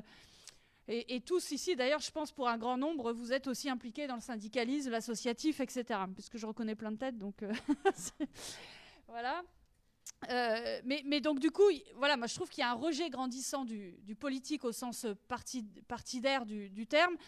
Mais il faut bien voir aussi qu'il y a des raisons, quoi. Moi, souvent, on a été confrontés soit au mépris par les partis politiques de ce que nous étions en tant que mouvements sociaux, quand on n'était pas très fort, soit quand on devient un peu fort, ça peut partir du côté de l'instrumentalisation. Avec tout le problème, tu l'as dit, de l'autonomie des mouvements sociaux. Et moi, ça, j'ai toujours porté très fortement l'autonomie des mouvements sociaux. Et j'ai fait très gaffe, en partant d'Attac, à ce que ce soit le plus public possible, que je partais d'Attac et que je partais du porte-parole, justement, et on l'a préparé avec Attac pour bien dire qu'il ne s'agissait pas d'un ralliement d'Attac à l'Union populaire, mais qu'il s'agissait bien d'un choix personnel qui n'implique nullement le ralliement de mon ancienne organisation. Pourquoi je dis ça ? Parce que on avait eu un débat d'ailleurs il y a 2-3 ans là-dessus à une université d'été d'Attac où il y avait Coquerel et Jadot qui étaient là, et il y avait dans la salle l'ex-présidente du Parlement grec, Konstantopoulou, Zoé Konstantopoulou, qui disait « Mais en fait, quand Tsipras a été au pouvoir, le gros problème, c'est qu'il avait siphonné les mouvements sociaux. Et il n'y avait plus de capacité critique en tout cas pas une capacité suffisante critique de la rue, quelque part, face au pouvoir de Tsipras, qui a complètement trahi finalement la plateforme de Syriza et ce qu'elle portait. Mais de la même façon, en 1936, quand Blum est au pouvoir, c'est pas Blum c'est pas le Front populaire en fait qui fait toutes les lois sociales. C'est parce qu'il y a des grandes grèves ouvrières qui font que en fait le programme est réellement mis en œuvre, quoi. C'est-à-dire c'est l'idée finalement qu'il n'y aura pas de gauche démocratiquement au pouvoir sans mouvements sociaux d'ampleur et surtout autonomes. Et alors toute la difficulté maintenant dans le Parlement de l'Union populaire, il est à la fois d'avoir des gens issus de ce mouvement social, de ces luttes, du monde artistique, critique, etc., sans pour autant que ça apparaisse comme une instrumentalisation, une récupération ou en tout cas un affaiblissement de l'autonomie des organisations ou des luttes dont viennent ces personnes-là. Et je crois que ça c'est important d'ailleurs dans le Parlement de vraiment tenir cette idée-là, c'est-à-dire qu'on s'enrichit des gens qui y ont passé du temps, mais il ne s'agit pas de récupérer ou de faire croire que les mouvements dont ils sont issus nous auraient rejoints. Je ne sais pas si c'est clair ça. Hein. Et là, on est un peu sur une ligne de crête, mais je pense qu'il faut la tenir, quoi, parce que, y compris pour avoir aussi le respect et la confiance de ces mouvements sociaux. C'est-à-dire, oui, on veut vraiment que vous nous irriguiez de vos idées, de votre dynamisme, de la créativité, d'alliances inédites qui se font dans ces mouvements sociaux, peut-être davantage que dans les partis aujourd'hui, mais en même temps, il ne s'agit pas de vous récupérer en tant que lutte ou structure. Voilà. Donc voilà, c'est simplement pour dire que ce n'est pas évident tout ça. Autre chose sur l'articulation mouvements sociaux, partis politiques, moi, je tiens à parler de gauche d'abord, parce que je pense que toute la stratégie de Macron a été d'effacer le clivage gauche-droite. Et finalement, d'effacer plus largement les rapports de domination, du capital sur la nature, du capital sur le travail, des hommes sur les femmes, des blancs sur les non-blancs, etc. Et justement, je crois que ce qui est important aussi, c'est d'aller chercher la radicalité de chacune des luttes qu'on voudrait rassembler. C'est-à-dire qu'il ne s'agit pas de s'aligner sur le plus petit dénominateur commun. Donc c'est le respect de la radicalité au sens des racines de ces luttes, le respect des racines de ces luttes et l'égale légitimité des luttes. C'est-à-dire finalement de se dire que toutes ces luttes sont des luttes contre un rapport de domination qui marque ou qui accompagne le capitalisme. Et donc c'est d'articuler l'ensemble de ces luttes contre chacun des rapports de domination du capitalisme pour ensemble penser un autre ou des autres systèmes sans jamais finalement édulcorer la radicalité de ces luttes. Et je pense que c'est comme ça qu'on peut être inclusif et qu'on peut ensuite, fort de ces valeurs, fort d'une idée de rupture avec le système, eh bien, tenter aussi des synthèses. Tu parlais de la logique étatiste versus la logique bien commun, si je caricature un peu. C'était marrant parce qu'on avait eu un débat il y a 6 mois. J'avais été auditionnée par la France Insoumise sur le programme où il y avait Catherine Larère qui parlait des biens communs. Et on avait eu tout un débat sur vision étatiste versus vision bien commun. Et en fait, comment on pouvait articuler les deux. C'est-à-dire qu'il y a des cultures radicales dans la gauche qui, en même temps, peuvent être différentes. Moi, je vois aux économistes atterrés, entre Sterdignac d'un côté et Coria de l'autre, je veux dire, il y a 2 mondes, quoi. Et pourtant, je pense que tout ça peut être articulé, quoi. C'est-à-dire qu'on peut avoir une vision d'une puissance publique qui soit beaucoup plus importante et qui fasse reculer les frontières du marché, mais qui en même temps porte beaucoup plus, fasse qu'on développe bien davantage le secteur associatif, syndical, des communs, entre guillemets, coopératifs, etc., quoi. Et donc, c'est justement parce qu'on est fort de valeurs et d'un programme commun, voilà, qu'on peut ensuite être plus inclusif, quoi. Juste sur l'égale légitimité des luttes. Bon, là, j'ai eu plusieurs débats à partir de ce bouquin-là, notamment avec la vision, je vais l'appeler un peu noirielle, je suis désolée de le dire comme ça, qui est... en plus, je sais qu'il n'est pas tout à fait sur cette ligne-là, mais je dis ça pour aller plus vite, qui est, en gros, cette vision que c'est quand même le rapport capital-travail qui compte, quoi. Et en fait, ça, je pense que c'est une vision qui ignore totalement le dynamisme des luttes depuis 10 ans. Je pense que le dynamisme des luttes depuis 10 ans, c'est quand même fortement le féminisme sur le climat, contre les violences policières, voilà, LGBTQ+, en partie, qui est un mouvement qui est en train de se renouveler, de se radicaliser aussi. Et c'est comment, justement, on essaye d'articuler ces différentes luttes-là contre un même discours ou des mêmes valeurs et un même système, enfin, la proposition d'un même système, quoi. Et donc, ce que je développe aussi dans ce bouquin, c'est l'importance fort donc, de ces valeurs et de ce socle commun, donc d'être inclusif avec les différentes cultures militantes, mais aussi la complémentarité des tactiques et des stratégies. C'est-à-dire que dans le mouvement social, on a quand même aussi un peu cette habitude, moi je fais du plaidoyer, ceux qui font de la désobéissance c'est nul, moi je fais de la désobéissance civile, mais alors attention je suis non-violent, puis si jamais il y a une vitrine cassée c'est très très mal et c'est les premiers qu'on dégomme. Bon, voilà, je pense qu'on a aussi intérêt à cultiver la complémentarité et le respect des tactiques et des stratégies. Je dis ça parce que moi, dans le mouvement social, j'ai été confrontée très fortement. Il ne faut pas croire, les histoires, les manifs, tout ce qu'on a dû gérer autour du cortège de tête, de comment éviter ça, comment faire en sorte que le premier communiqué de presse du soir, ce ne soit pas pour dégommer ceux qui ont cassé 3 vitres. Je vous assure, c'est compliqué. Et en même temps, ne pas accepter certaines choses dans les manifestations qui dégomment totalement, ce qu'on avait prévu, qu'il soit familial, convivial, etc. Tout ça, c'est pas... Voilà, et là, il y a des mouvements extrêmement intéressants qui nous montrent comment on peut faire. C'est le cas du mouvement contre l'aéroport de Notre-Dame-des-Landes qui a réussi un magnifique rassemblement des différentes tactiques. Vraiment, parce que d'aller d'attaque à la conf paysanne, ce qu'on appelle la CIPA, jusque aux copains qui sont sur la ZAD, voilà, avec une forte culture anarcho-libertaire, et ça, c'était pas facile. Et de la même façon, pour moi, contre la réforme des retraites, on y est arrivé quelque part. Parce qu'il y a eu une diversité de tactiques et de stratégies qui a marché. Faut pas, je veux dire, sinon, la réforme des retraites, à mon avis, on l'aurait déjà là. Donc on a quand même réussi à repousser en partie la réforme, mais parce que je pense qu'on s'y est pris de différentes manières. Et je dis ça parce qu'y compris dans le champ partidaire, voilà, je pense qu'il faut être très ouvert là-dessus. C'est-à-dire qu'il y a différentes manières de s'y prendre. Moi, dans le bouquin, je reprends les 3 stratégies d'Eric Olin Wright, qui est la stratégie symbiotique de participation critique aux institutions, voilà. La stratégie d'interstitiel qui est les monnaies locales, les ZAD, etc. C'est-à-dire à l'intérieur du capitalisme, on essaye de montrer des alternatives concrètes au capitalisme. Voilà. Et puis la stratégie de rupture et de confrontation qui est typiquement celle des Gilets jaunes. Il me semble que ces 3 cultures-là doivent faire partie d'un mouvement politique au sens de la conquête des institutions. Enfin, ça doit en faire partie. On doit être baigné de ça aussi. Et pas que la première stratégie qui est la participation critique aux institutions, pour faire vite. Voilà. Alors je finis juste en disant que, pour rebondir sur la question de... Alors, 2 choses, ce que tu disais, juste 2 petites réponses. Sur les migrants, moi je fais partie d'un mouvement qui prône la liberté de circulation et d'installation des migrants, pour être clair. Donc évidemment, j'arrive dans l'Union populaire, moi, avec... je ne suis pas d'accord sur tout... Mais justement, je pense que là, il faut ouvrir, c'est le but aussi du Parlement de l'Union populaire, c'est d'ouvrir les débats, d'avancer là-dessus, même si là, on est dans une campagne présidentielle et législative et qu'on est fort d'un programme commun et que c'est très important.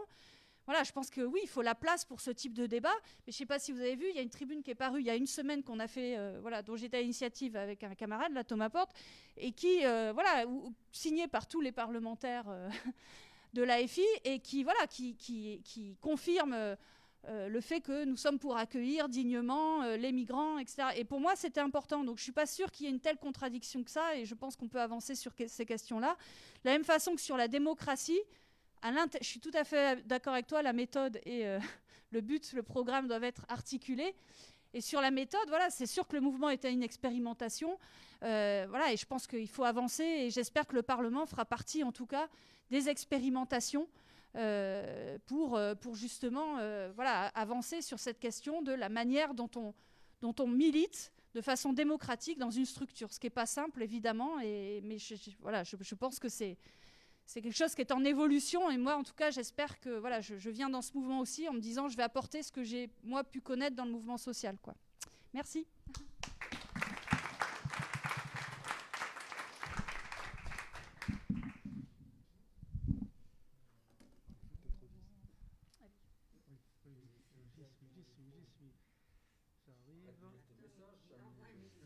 Parce que je vous explique que personne ne s'affole, je ne veux pas me tromper dans les titres de Manon Aubry, ma collègue députée, parce qu'elle a plusieurs casquettes. Donc, en particulier, vous savez qu'elle est députée européenne, elle est même coprésidente, députée européenne, oui, coprésidente du groupe de la gauche au Parlement européen. Elle est aussi vice-présidente du Parlement de l'Union populaire. Elle a joué, puisque, pour ceux qui sont dans le mouvement, savent qu'elle a joué beaucoup de rôles sur beaucoup de points, mais bon, il faut saluer en particulier sa capacité à préciser la position que nous avions à l'AFI et que nous avons maintenant donc à l'AEC sur les questions européennes, comment on traite ces questions-là, avec, je pense, ça c'est un avis personnel, mais je ne suis que président de séance, un progrès considérable. Il n'a pas pu s'empêcher. Non, merci beaucoup. Bonjour à toutes et à tous, et merci en effet d'organiser ce débat, et merci aux collègues aussi d'être là, puisque l'avantage de parler en dernier est de pouvoir construire sur ce qui s'est dit et de faire une magnifique motion de synthèse pour donner l'illusion que nous avons été tous d'accord pendant ce débat. Non, c'est une blague, c'est une blague.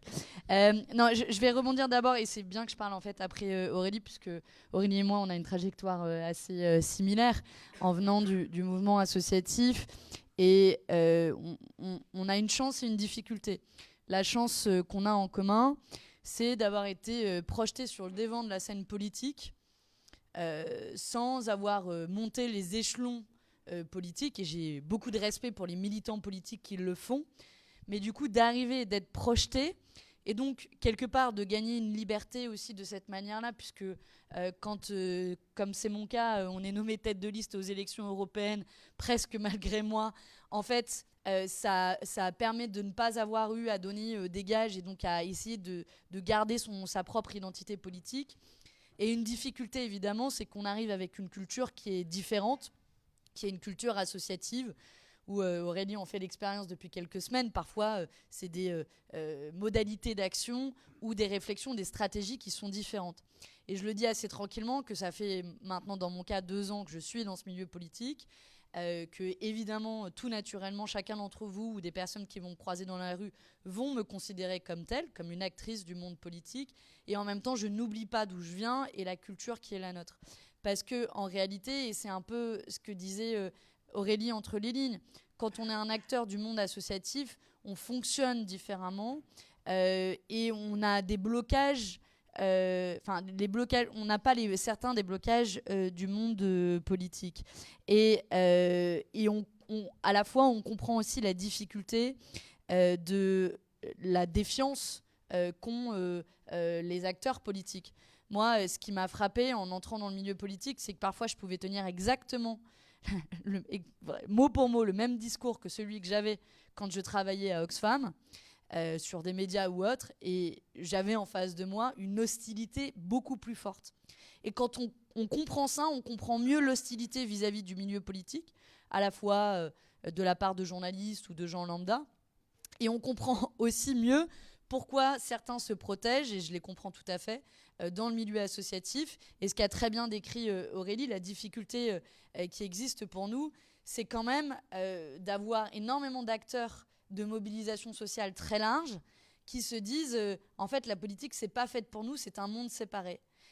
Et je sais plus qui disait que je sais plus lequel de vous deux mais peut-être que vous étiez d'accord, disait en fait la politique c'est pas un débouché. Je suis assez d'accord là-dessus, c'est qu'il faut réussir à articuler la complémentarité entre l'engagement associatif et l'engagement politique. Et ce qui est assez intéressant, par exemple, c'est de regarder à la fois les mouvements climat et les mouvements féministes qui sont pour moi parmi les mouvements plus forts de ces dernières années. Il n'y a pas uniquement les Gilets jaunes, où on arrive quasiment à la fin d'un cycle pour ces mobilisations qui ont été assez radicales dans leur mot d'ordre et dans leur forme, y compris avec des actions de désobéissance civile, etc., notamment pour le mouvement climat, assez hostiles au milieu politique et qui se disent là, on est bloqué.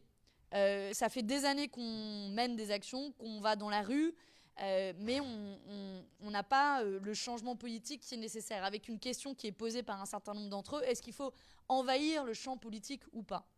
Alors je comprends ce que dit Aurélie sur la nécessité d'avoir un mouvement social fort, y compris quand on accède au pouvoir, et je suis parfaitement d'accord. Et en même temps, je suis convaincue que si ces personnes-là n'envahissent pas le champ politique, ou au moins une partie d'entre elles, alors on aura du mal à créer la majorité qui est nécessaire, à instiguer cette nouvelle forme de politisation. Et avec tout le respect que j'ai pour un certain nombre d'acteurs politiques qui sont là depuis un certain nombre d'années, en fait, si on n'a pas des personnes qui sont directement issues, par exemple, des mouvements féministes, on ne comprendra pas ce qui se passe dans la société. On a une génération en particulier de jeunes femmes, et je le dis d'autant plus que même moi, je me sens vieille, elles sont plus jeunes que moi, entre 18 et 25 ans, qui sont en train de se politiser sur les questions de violences sexistes et sexuelles. Et si on ne comprend pas ça et ce qui se passe dans la société, et la nécessité d'en faire un thème prédominant dans cette campagne présidentielle, alors je crois qu'on perd une forme de politisation de la société qui doit se traduire politiquement. Et parfois, je trouve, et je l'applique à mon propre camp politique, qu'on ne comprend pas ce qui se passe là. Et donc, du coup, et j'en arrive à un petit point de désaccord que j'ai avec toi, Hendrik, en tout cas sur la manière dont tu le présentais, où tu disais, en gros, il faut des syndicats forts, il faut du rapport de force dans les entreprises. Mais aujourd'hui, les formes de politisation prédominantes ne sont plus celles des générations précédentes, à travers un syndicat ouvrier qui structure, j'aimerais bien, hein, mais c'est plus le cas en fait, parce que la plupart des salariés travaillent dans des petites entreprises, parce que la forme de salariat s'est complètement transformée, avec notamment l'ubérisation de la société, les auto-entrepreneurs, etc., et qu'aujourd'hui, cette forme de politisation prédominante dans la génération précédente à travers les syndicats, pour moi, elle n'existe plus. Donc à partir du moment où elle est beaucoup plus faible, elle est beaucoup plus faible. Et donc à partir du moment où elle est plus faible, se pose la question de comment notre camp politique politise tout ça et construit à partir d'un camp qui est éclaté. Je vois que ça fait réagir beaucoup dans la salle, mais c'est une vérité. Moi, j'ai 32 ans. je travaillais dans le secteur associatif qui était extrêmement politisé. Il n'y avait même pas de syndicat à Oxfam. C'est moi qui ai créé notre section syndicale et on l'a créée et on s'est associé au syndicat ASSO qui est rallié à Sud, mais ça allait parce que c'était le syndicat du monde associatif. Parce que par ailleurs, dans le monde associatif, et c'est vrai, on a plein de spécificités, on n'avait pas de convention collective, par exemple, ce qui est terrible. On travaille dans le monde associatif et on défend les droits des gens et on n'avait pas de convention collective. Bon bref, c'était mon histoire d'avant. Mais juste pour vous dire, et donc ça veut dire qu'on doit construire ce bloc majoritaire différemment. Et pour moi, si on regarde dans le rétroviseur ces 5 dernières années, en fait, les mobilisations sociales et évidemment le mouvement des retraites qui a été mené par les syndicats, et je les remercie d'avoir mené la bataille parce que s'ils n'avaient pas été là, on n'aurait pas gagné cette bataille, mais je remercie aussi Attac parce que Attac a mené cette mobilisation sociale, y compris en donnant une autre tonalité à cette mobilisation sociale. Vous avez certainement vu Aurélie et d'autres en Rosie dans les mobilisations pour y compris réinstaurer de la joie dans la mobilisation.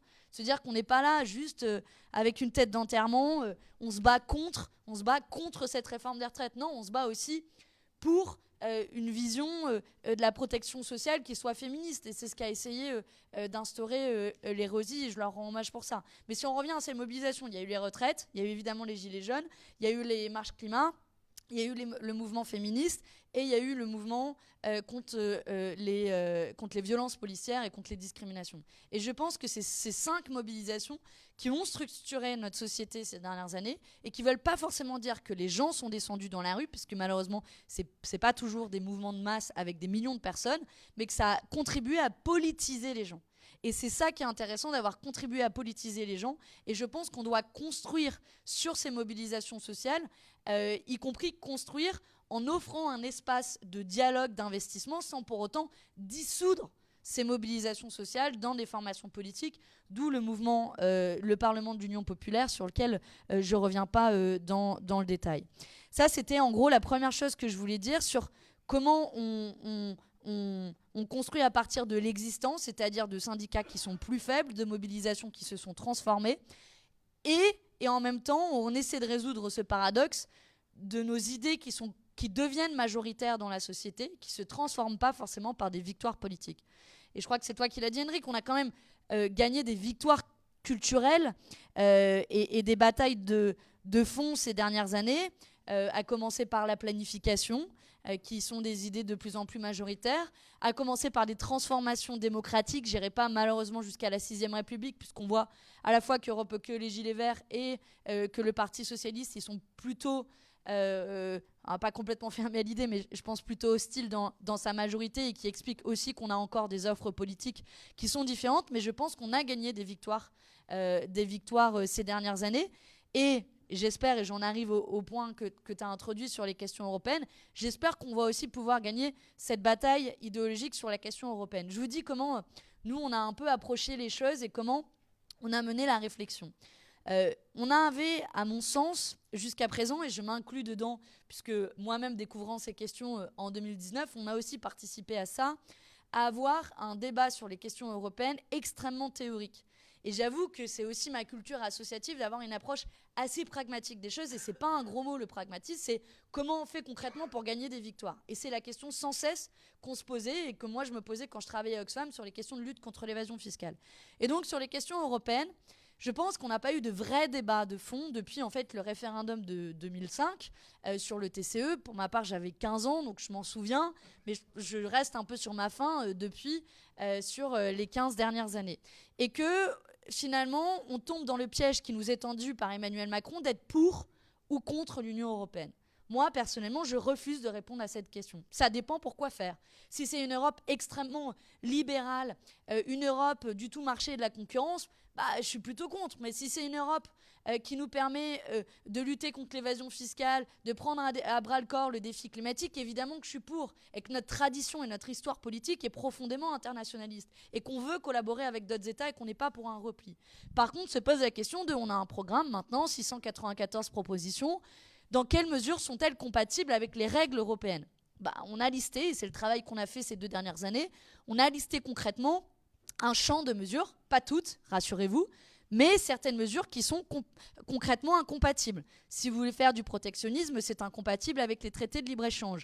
Si vous voulez privilégier une cantine bio et local, enfin un approvisionnement bio et local dans vos cantines, c'est contradictoire avec le droit de la concurrence. Si vous voulez nationaliser les entreprises de l'énergie, les barrages hydroélectriques ou votre fret, c'est incompatible avec le droit de la concurrence. Si vous voulez avoir des sanctions économiques à l'égard de paradis fiscaux européens comme l'Irlande ou le Luxembourg, c'est aussi contradictoire avec un certain nombre de règles européennes. Et je pourrais faire une liste, et on l'a faite, il y a à peu près une dizaine de thèmes.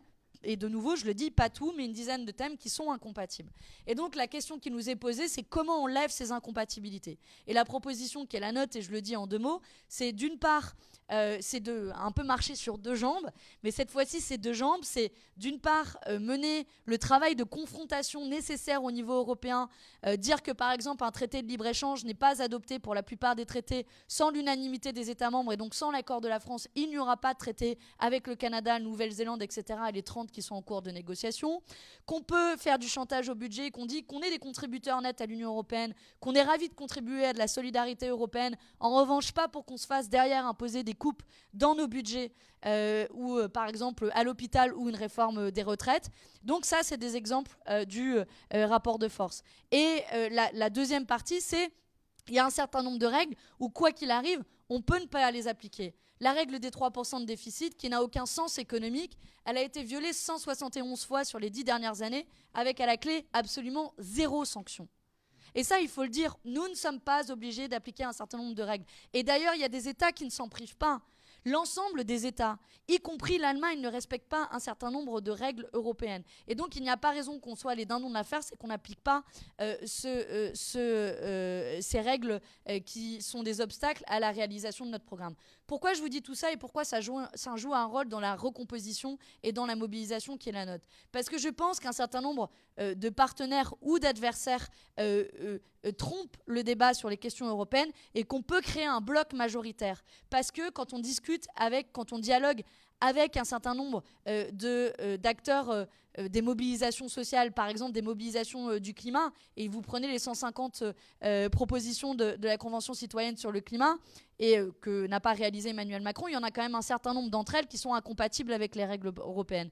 Et quand vous faites la démonstration que oui, en fait, mettre un taux de TVA à 0% sur des produits locaux, ça aussi qui est incompatible avec le droit européen, mais nous, on s'engage à désobéir à cette règle, je pense que pour le coup, on donne aussi une concrétisation politique à une mesure qui paraissait impossible. Et donc, on peut aussi créer une majorité à partir des revendications concrètes et faire la démonstration qu'elles sont réalisables en acceptant de mener la confrontation qui est indispensable à l'échelon européen et que la gauche s'est refusée à ces dernières années et qui, je pense, a été une des raisons pour lesquelles la gauche s'est fourvoyée. Et donc, j'espère qu'avec cette contribution, on peut aussi recréer ce débat qui est nécessaire et en même temps donner une articulation politique à des revendications écologiques et sociales qui se sont pendant trop longtemps affrontées, et je termine là-dessus, qui se sont trop longtemps affrontées à l'échelon européen, qui est à mon sens une vraie contrainte quand on veut réaliser le projet qui est le nôtre.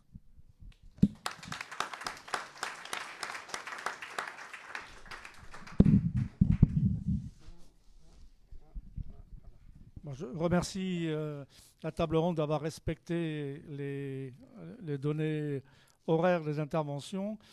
Notre journée est en train d'être suivie par 400 personnes, essentiellement sur les réseaux sociaux, vous avez bien compris, il suffit de regarder la salle. Mais bon, c'est donc un succès, je dois dire, de mon point de vue, inespéré, parce que la publicité n'était pas énorme sur l'affaire, mais ce qui montre l'intérêt des thèmes que nous abordons. Deuxièmement, ça a été enregistré. Autrement dit, ce sera encore possible d'y faire référence. Vous recevrez, enfin pour ceux qui sont sur les réseaux, sur nos listes internes, vous recevrez le lien à diffuser pour que les gens puissent regarder à nouveau tel ou tel point des discussions. On va donner maintenant la parole aux camarades qui sont dans la salle. Il n'y a pas de possibilité, c'est pas un Zoom, hein, on n'a pas de possibilité d'avoir des gens qui reviennent des réseaux, c'est uniquement dans la salle le débat. Et ensuite, on repassera par la tribune. Je prends donc les interventions. S'il y a des interventions, vas-y, viens ici parce qu'il faut qu'on te voie. Je te laisse te présenter parce que je te connais pas trop, donc tu vas te présenter. C'est un inconnu. L'intervention, c'est 4 minutes. Hein. Donc, je m'appelle Jean-Claude Mamet, je suis Ensemble. Hein. J'ai été aussi quelque temps Ensemble Insoumis, mais j'ai quitté. Dans Ensemble, il y a beaucoup de culture. Ah, pardon. Donc, ce que je veux dire là, c'est un point de vue tout à fait personnel. On est en train de discuter de ce problème d'une nouvelle force politique. Ça commence à peine.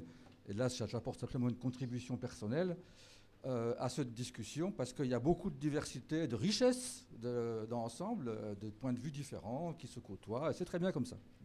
Alors, moi, je suis d'accord avec ce qui a été dit par plusieurs sur le fait sur ce problème d'une nouvelle force politique, on est dans une situation d'échec historique énorme du XXe siècle. Bon. Donc, tout a été descendant. Bon, je ne vais pas épiloguer là-dessus. Ça ne veut pas dire qu'on fait table rase, mais il y a effectivement besoin d'une nouvelle perspective d'ensemble, d'une nouvelle représentation politique et pas débouché politique, c'est vrai, une représentation sur le champ politique, des confrontations politiques du monde du travail, pas le monde ouvrier, le monde du travail dans toute sa diversité, un mouvement d'émancipation collective contre le capitalisme, mais aussi contre toutes les formes de domination très compliquées, ça a été abordé, et ça c'est très bien. Mais donc on a besoin de construire cette nouvelle représentation politique globale du monde du travail contre l'ennemi. Mais en même temps, on est communiste. Enfin, moi je le suis encore. Bon. On est éco-communiste, on est éco-féministe, on a une histoire. Et on ne l'abandonne pas. On l'abandonne pas. Mais on n'a pas d'intérêt distinct, comme disait le vieux Marx. On n'a pas d'intérêt distinct par rapport à ce grand projet de nouvelle émancipation collective. Le problème qu'on a, c'est qu'il faut faire aujourd'hui les deux en même temps. Et ça, c'est extrêmement compliqué. Il faut faire les deux choses en même temps. Hein. Alors, c'est pour ça qu'on était au front de gauche, qu'on s'est unifié au front de gauche pour essayer d'être offensif et efficace dans le front de gauche. Mais qu'est-ce qu'on a défendu dans le front de gauche dès 2012 ou même avant, dès la fondation, pour ceux qui y étaient, des assemblées citoyennes, pas seulement une coalition de partis politiques, des assemblées citoyennes. Pourquoi ? Parce qu'on avait vécu l'expérience des collectifs antilibéraux, qui était un mélange d'activités associatives locales avec des partis politiques, des syndicalistes, des syndicats parfois en tant que tels, etc. etc. Il y a Big Bang aussi, qui a été un projet un peu du même genre, même s'il n'est pas allé jusqu'au bout.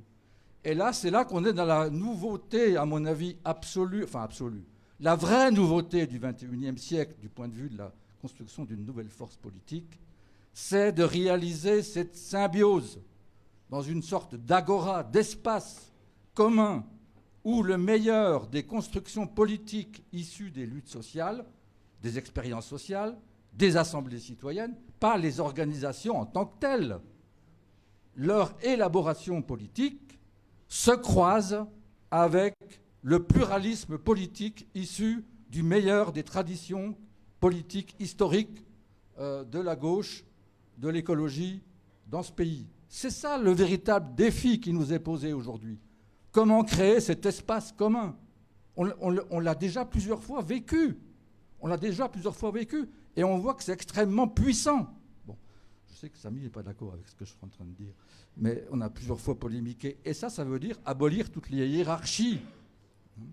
Refonder Amiens. Là, Amiens, c'était un truc qui a des limites. Il n'y a pas de sachants en politique et des activistes dans les luttes. Les lutteurs et les lutteuses sont aussi des politiques. Donc il faut agir dans le champ politique. La difficulté, ce n'est pas la lutte. Ce n'est pas la lutte impétueuse. La difficulté, c'est que la lutte, avec des organisations politiques, arrive elle-même à se projeter dans le conflit politique national face à l'État. C'est ça la véritable difficulté, qu'il faut arriver à résoudre dans une nouvelle forme politique innovante, à inventer, qui associe les deux objectifs.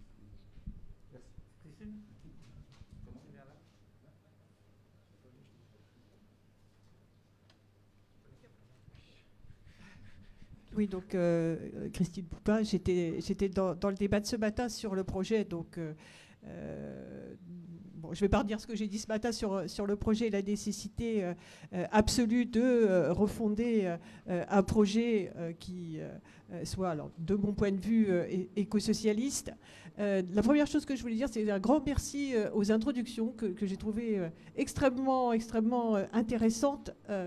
Alors, je vais essayer de discuter avec un peu les choses qui ont été dites, puisque... Bon, c'est un secret pour personne, je ne partage pas l'aboutissement dans l'Union populaire. Et ceci dit, je suis extrêmement intéressée par ce qui a été dit, et en particulier la question de l'articulation et des relations entre le mouvement social, les mouvements sociaux, et ce que moi j'appellerais, non pas la représentation, non pas le débouché, bon, mais réellement l'expression politique des exploités et des opprimés, parce que je pense que c'est ça qu'on a à construire, et qu'évidemment c'est intimement lié avec la question d'un projet émancipateur qui était l'objet de la discussion de ce matin-là. Bon.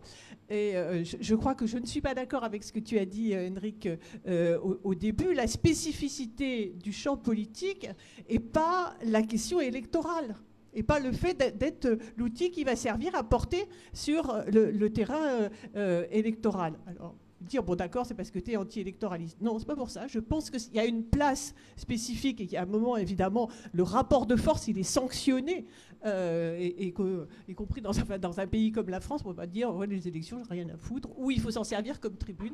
Ce n'est pas ma position, y compris par rapport à cette élection présidentielle qui est devant nous. Je ne suis pas d'accord avec cette option-là. Mais ce n'est pas ce qu'il y a de plus intéressant. La spécificité de la politique, pour moi, elle est la possibilité d'exprimer autour de la question du pouvoir la question d'un projet politique. Et le fait qu'il puisse y avoir, y compris plusieurs projets politiques, mais qui, quelque part, relèvent d'une expression politique des exploités et des opprimés. Et donc, il y a quelque chose de spécifique dans cette cristallisation, et c'est pour ça que moi, je pense toujours qu'on a besoin d'outils politiques, lesquels, c'est un peu plus compliqué, mais que par rapport à ça, la contribution dans cette reconstruction, elle ne peut venir de ce qu'est le mouvement réel, donc de ce qu'est le mouvement social. Et je voudrais, et y compris de ce point de vue-là, je pense que les contributions les plus intéressantes, y compris sur les questions stratégiques, qui sont d'habitude l'apanage des gens qui font de la politique, c'est eux qui se posent des questions stratégiques et pas les autres. Je pense qu'il y a au moins un contre-exemple qui est extrêmement intéressant autour de la question de la grève des femmes et de la grève féministe, où là, il y a effectivement... tu as parlé tout à l'heure de l'outil de la grève. Est-ce qu'il faut renoncer à cette idée de grève générale insurrectionnelle, ou pis ou pas, etc. Bon, moi je pense toujours que la grève a une place absolument centrale. Mais la grève telle qu'elle a été définie et telle qu'elle est en construction au travers des questions de la grève féministe. C'est-à-dire que quand on n'arrête pas seulement dans l'entreprise, qu'on arrête l'ensemble de ce qui fait tourner la machine, c'est-à-dire y compris le travail de reproduction, y compris les questions de consommation, etc., etc. Et que la question la plus intéressante est peut-être pas ce qu'on arrête de faire, mais de ce qu'on fait quand on s'est libéré du travail contraint de tout l'ensemble de ces formes, et donc quand on rompt le fonctionnement normal de la société, qui est que, on continue à faire le travail productif, le travail reproductif, etc., etc. Bon, et ça, c'est une contribution absolument décisive qui a été apportée par le mouvement féministe. Et bon, ça sera intéressant de discuter plus longuement de ce qui se passe au Chili, et on voit là qu'il y a une longueur d'avance sur y compris le terrain stratégique, parce qu'il est proposé par le mouvement social, et je pense que c'est ça qu'on doit chercher à exprimer. Après, moi, je peux avoir les plus grands doutes sur le fait que ça puisse s'exprimer et se cristalliser dans un cadre qui est un cadre électoral, et d'autant plus quand c'est le cadre électoral de la présidentielle, avec ce qui signifie en termes de personnalisation, et qui d'emblée, me semble-t-il, fausse les choses, et fait que je vous souhaite le meilleur, mais tout en conservant beaucoup de doutes. Je me suis auto-inscrit. Il y a ensuite 2 camarades. Oui, j'ai levé la main. Bon. Alors, vas-y. Non, bon, je suis d'accord avec l'essentiel de ce qui a été dit, disons à 100%. et j'interviens sur ce qui vient après. Vous me direz, c'est bizarre. Bon. Parce que, oui, mais parce que la question, il y a des questions très importantes qui ont été abordées. Mouvements sociaux, perspectives politiques, est-ce que les mouvements sociaux ont leur propre perspective politique? Est-ce qu'elles amènent à la... Je n'ai pas de désaccord avec ça. Moi, j'en tiens à la phrase qui est dans le manifeste. Les communistes n'ont aucun intérêt séparé d'une quelconque lutte qui peut se dérouler. Il n'y a pas d'avis sur la lutte dans le manifeste. Il n'y a pas d'affaire si ça porte loin, ça porte peu. Aucun intérêt séparé. Mais dans chaque lutte, ils portent les intérêts généraux de l'affaire. Et quels sont les intérêts généraux? Alors la question, ce n'est pas seulement élection ou pas élection, c'est de définir s'il existe un niveau purement politique. Et le niveau purement politique, c'est le pouvoir. Alors, Kevin, je veux bien que le pouvoir soit dispensé, etc., d'accord, mais bon, au bout d'un moment, le pouvoir, il n'a jamais été aussi centralisé et aussi loin des populations et du peuple. Le problème que nous avons, c'est qu'on n'arrive jamais à les attraper, beaucoup moins qu'avant encore. Hendrik, il dit les élections, mais même pas les élections. On voit bien à quel point c'est compliqué. Tsipras, bon, il a fait ci, il a fait ça, mais enfin, l'essentiel, c'est qu'on n'y est pas arrivé. Et c'est très compliqué. Et aujourd'hui, imaginez un succès de Mélenchon au premier tour, et imaginez ce qui se passe pendant 15 jours avant le second tour. Toute la France s'effondre, la bourse descend, enfin, vous voyez bien ce qui va se passer. Donc, ces questions-là, elles sont tellement loin de nous qu'on essaie de les oublier, parce qu'on a plein d'autres questions à régler. Des gens qui, comme ce matin, considèrent que le féminisme, ma foi, bon... Non, bien sûr, c'est des questions importantes. Mais oui, c'est ce qu'on a entendu ce matin quand même. Bon. Enfin, d'une personne, excusez-moi. Et par ailleurs, j'exagère, j'espère qu'il ne m'en voudra pas de l'aspect polémique, mais entre nous, la polémique a toujours été constante, donc ça, voilà, ça continue. Donc je ne veux pas être trop long là-dessus, mais cette question-là demeure une question capitale, c'est-à-dire comment se pose la question du pouvoir. Et si on se pose la question du pouvoir, alors il faut prendre conscience du fait que les choses ne convergent jamais spontanément, même si on a un point de vue sympathique sur le mouvement d'à côté. Il y a un problème de construction de la convergence qui dépend des rappels historiques, qui ne dépend pas que du parti. Ça, je ne suis pas devenu léniniste de fou, enfin, attribué à Lénine. Bon, mais ça, j'ai bien compris que c'est très compliqué. Des fois, le mouvement lui-même s'auto-alimente. En mai 68, il n'y avait pas de parti. Enfin, il y avait des partis qui étaient contre le mouvement. Bon. Mais les partis qui pouvaient influencer, ils étaient tout petits. Le mouvement s'auto-alimentait de lui-même. Il s'est vraiment auto-alimenté. Il a vraiment posé la question du pouvoir. Donc c'est possible, ça. Mais il faut soit des conjonctions particulières, des périodes particulières, et on a l'exigence d'avoir cette question toujours en permanence et de regrouper les gens qui ont cette réflexion en permanence entre eux pour savoir comment ils peuvent contribuer à l'affaire. Ce n'est pas très différent de ce que Marx et Engels dans le manifeste. À l'époque, il n'y avait pas de parti, ou commençait à construire les partis. On en est à ce stade-là.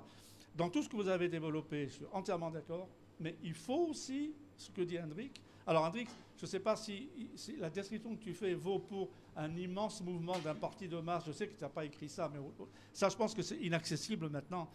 Mais cette exigence-là existe. Et je termine.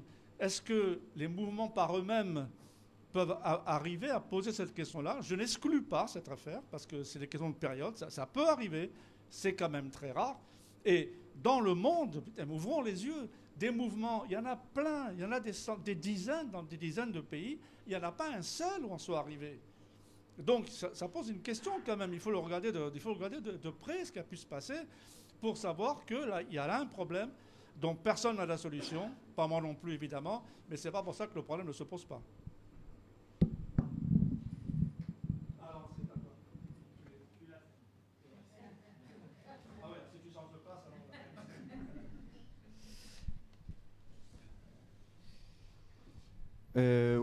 Bonjour à tous et merci pour vos interventions. Moi, je voulais revenir sur un truc qui a émergé plus ou moins de l'intervention des uns et des autres, mais qu'on perçoit aussi par la sociologie de la salle. C'est en gros la question de la crise de nos organisations politiques telles qu'elles ont été pensées depuis des dizaines et des dizaines d'années maintenant, et qui démontrent que l'évolution des objectifs du mouvement social dans son ampleur la plus large, c'est-à-dire d'aller au-delà de la seule question de l'affrontement entre le capital et le travail, mais de réfléchir l'ensemble des oppressions dans des logiques d'articulation les unes avec les autres, on voit bien que nos organisations politiques ne répondent pas à ces logiques-là. Elles ne répondent pas en termes sociaux, elles ne répondent pas en termes de capacité à faire articuler en leur sein, à la fois de manière programmatique et à la fois de manière dans les logiques de représentation qu'impose la Ve République, les évolutions qu'ont provoqué ces nouveaux mouvements sociaux. Et donc, pour moi, la question, elle est aussi de se dire quel renouvellement on peut faire au sein des organisations, à la fois en termes programmatiques, à la fois en termes de représentation qu'impose la Ve République, et en termes aussi de capacité de l'ensemble des gens concernés par ces mobilisations à avoir des prises de pouvoir dans ces organisations et dans nos organisations. Et donc, s'il y a un besoin de renouvellement, il y a une nécessité d'irriguer en fait nos organisations. Et là, je voulais revenir sur la question de l'autonomie entre les mouvements sociaux et les organisations, parce que je pense que si... Et notamment, je reviens parce que c'est un vieux truc qui, moi, me taraude depuis que je suis syndicaliste étudiant à l'époque, c'est la question à la fois de la charte d'Amiens, mais donc des logiques d'autonomie, en fait, du mouvement social vis-à-vis des organisations politiques. Je pense qu'il faut re-questionner cette vision, en fait, de l'autonomie, non pas comme des logiques d'accoler des organisations syndicales, associatives et politiques les unes à côté des autres et en gros de les faire coordonner, mais en maintenant des bases et des structures très hermétiques les unes aux autres, mais justement de repenser des organisations politico-sociales qui permettent l'afflux de l'ensemble des militants du mouvement social à l'intérieur des organisations. Et c'est un peu ma question, elle est un peu dans ce sens-là, c'est-à-dire qu'est-ce qui est la ligne rouge en termes d'autonomie entre le mouvement social et les organisations politiques, où on met la limite et qu'est-ce qui est considéré comme oui ou non. Et c'est une question qu'on s'est tous posée quand on a été syndicaliste à un moment et qu'on a appartenu aussi à une organisation politique, de savoir à quel moment on met la barre. Et moi, je pense qu'actuellement, dans la structure actuelle du système de nos organisations politiques et du champ de la gauche en général, la question de l'autonomie qu'on pose, elle complique énormément en fait la capacité de renouvellement et d'irrigation de nos organisations par celles et ceux qui luttent concrètement sur le terrain, et que du coup celles et ceux qui luttent concrètement sur le terrain soient aussi représentés dans les logiques de représentation qu'impose la Ve République. Voilà. Merci. Alors, Emre, alors c'est donc les deux dernières interventions. Après, on repassera à la tribune parce qu'il faut quand même que les camarades qui ont été interpellés puissent y réagir. Bonjour. À partir des discussions de ce matin et de cet après-midi, je me pose la question s'il n'y a pas quelque part, des fois, une assimilation où on va très vite entre la question du bloc social, de sa composition et des canaux pour aboutir à la constitution de ce bloc social, d'une part, et d'autre part, la question du capitalisme et de ses manifestations. Ce que je veux dire par là, c'est que, quelque part, il y a cette idée... Enfin, c'est en partant de la remarque de Manon tout à l'heure, qui disait, qui donnait son expérience en tant que travailleuse associative, et le fait que, et c'est le cas pour effectivement pas mal de gens, le vecteur de la politisation ne passe pas par, pour beaucoup de gens, ne passe pas par typiquement un cadre syndical, etc. Mais ça passe par soit mobilisation féministe, ça peut être aussi soit dans le cadre du logement amical de locataires, etc., ou du mal logement, etc. Vous voyez ce que je veux dire, mais aussi des vecteurs qui peuvent être inattendus. Quand on regarde, ça peut être en France, mais encore plus fortement dans les pays du Sud, ça peut être des groupes de supporters qui portent des revendications démocratiques. Ça a été le cas lors du mouvement de Gezi en Turquie, entre autres, mais aussi dans les printemps arabes, etc., etc. Mais donc ce sont des canaux de manifestation différentes, mais au final, au fond du fond, c'est que ce que ça remet en cause, ce qui est innervé, ce qui est le soubassement de tout ça, ce sont les conséquences du capitalisme et au fait que le patriarcat, tout comme le racisme, est intrinsèquement lié au système capitaliste. Ce qui ne veut pas dire, et à mon sens, c'est là où des fois il y a où on va trop vite, c'est-à-dire que ça ne veut pas dire réduire la question du capitalisme au rapport salarial dans l'entreprise. Et que, en gros, il y a la lutte des classes d'un côté, il y a la lutte contre le patriarcat et le sexisme, il y a la lutte antiraciste, et tout ça, il faut les additionner, il faut les mettre côte à côte, et tout ça est aussi important. Non, c'est plutôt le fait que dans toutes ces manifestations du capitalisme, en dehors du rapport salarial sur le lieu de travail, sont innervées par le capitalisme. Et du coup, à mon sens, ça induit quelque chose.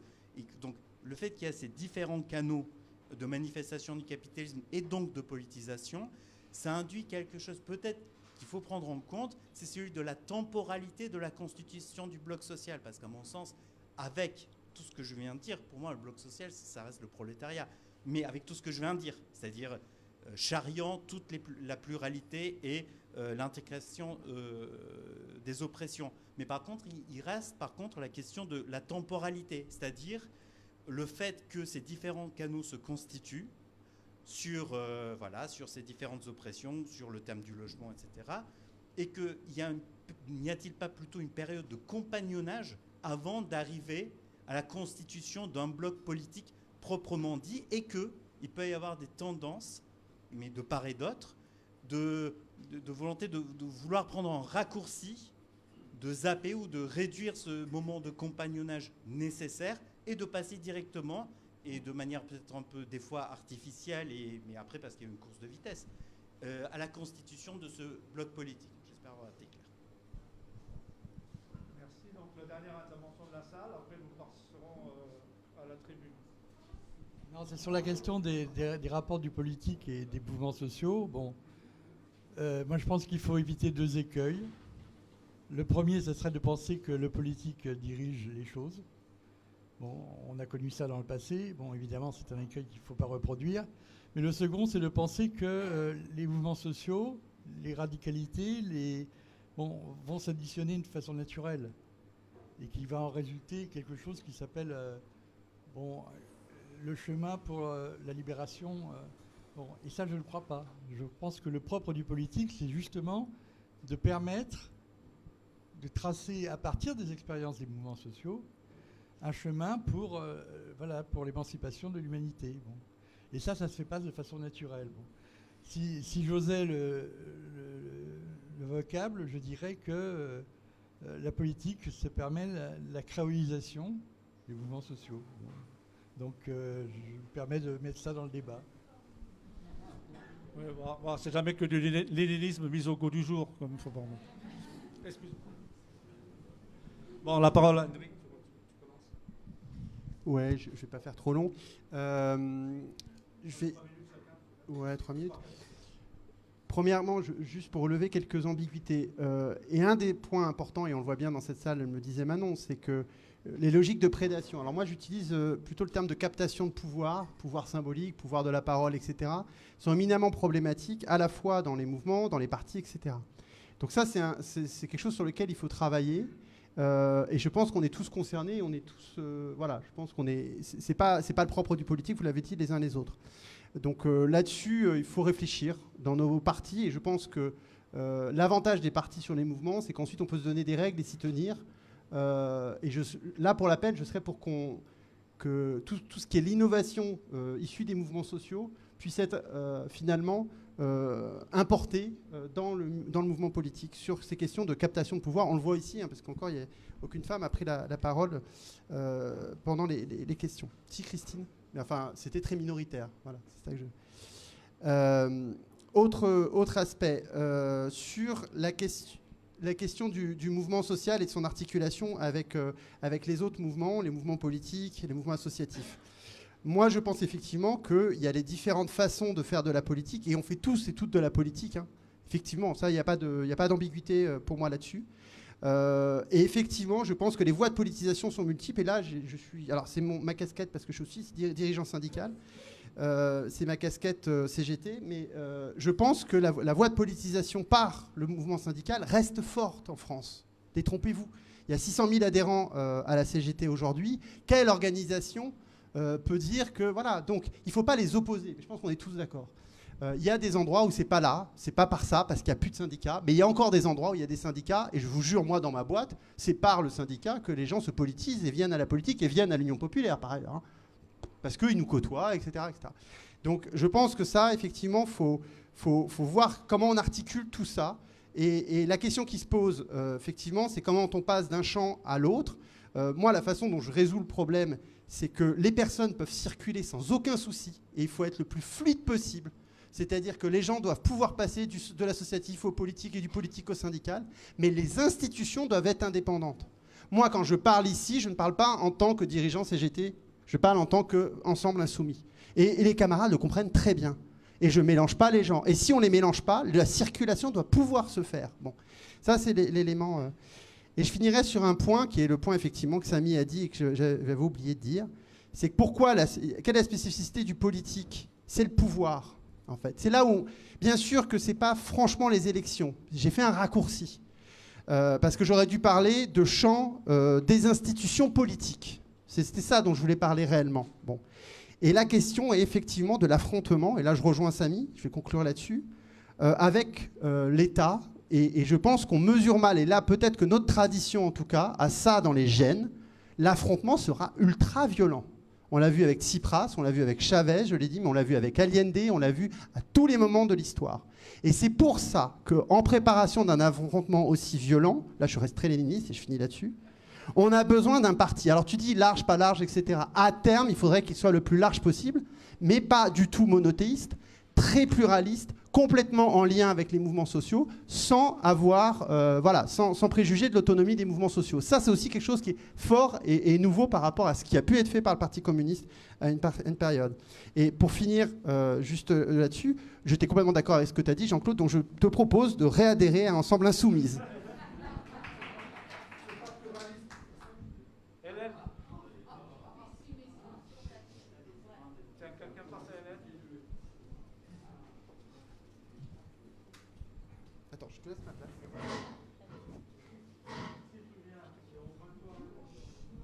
J'aurai bientôt essayé toutes les chaises.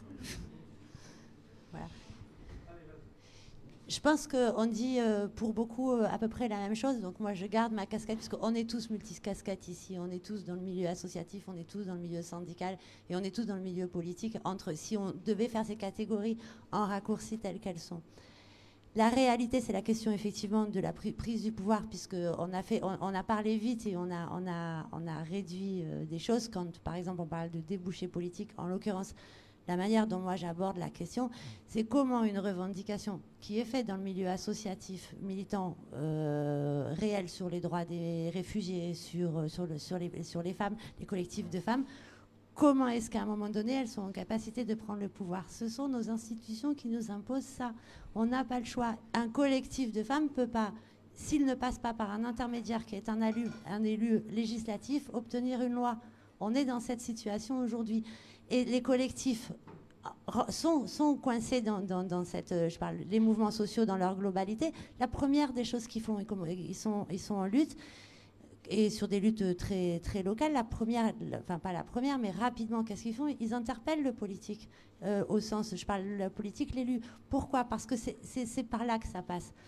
On peut réfléchir, et moi je le maintiens, on peut réfléchir à une autre règle du jeu. Tant qu'on est dans ce système de la Ve République tel qu'il est fait, où on ne peut pas accéder au pouvoir de fait sans se présenter à des élections avec un certain nombre de règles, ça ne passe pas.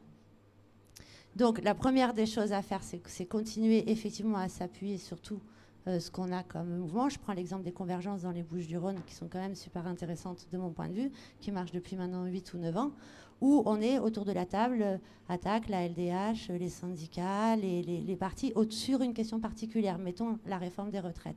Qu'est-ce qu'on fait à partir de ce moment-là? On ne discute pas d'un texte commun. Nous savons, nous, l'objectif vers lequel on veut aller, et chacun, à sa manière, avec sa propre culture et sa propre histoire, défend le même, un chapeau commun, celui pour lequel nous sommes dans la rue, pour, en l'occurrence, bon, je parlais des mouvements des retraites, mais pour une retraite égale voilà. Et chacun écrit son propre tract et chacun dans la même direction il va. Et les femmes vont l'écrire d'une manière, le LDH va l'écrire d'une manière, le Parti de gauche va l'écrire d'une manière, la France Insoumise va l'écrire d'une manière. Et c'est comme ça qu'on arrivera à aller le plus large possible. Parce qu'effectivement, nous avons tous, à notre manière, nous faisons de la politique, quel que soit l'endroit où la casquette qu'on a, on va dire, nous faisons tous à notre manière de la politique. Et c'est juste un mode de communication différent que nous utilisons et un mode de militantisme différent que nous utilisons. Voilà.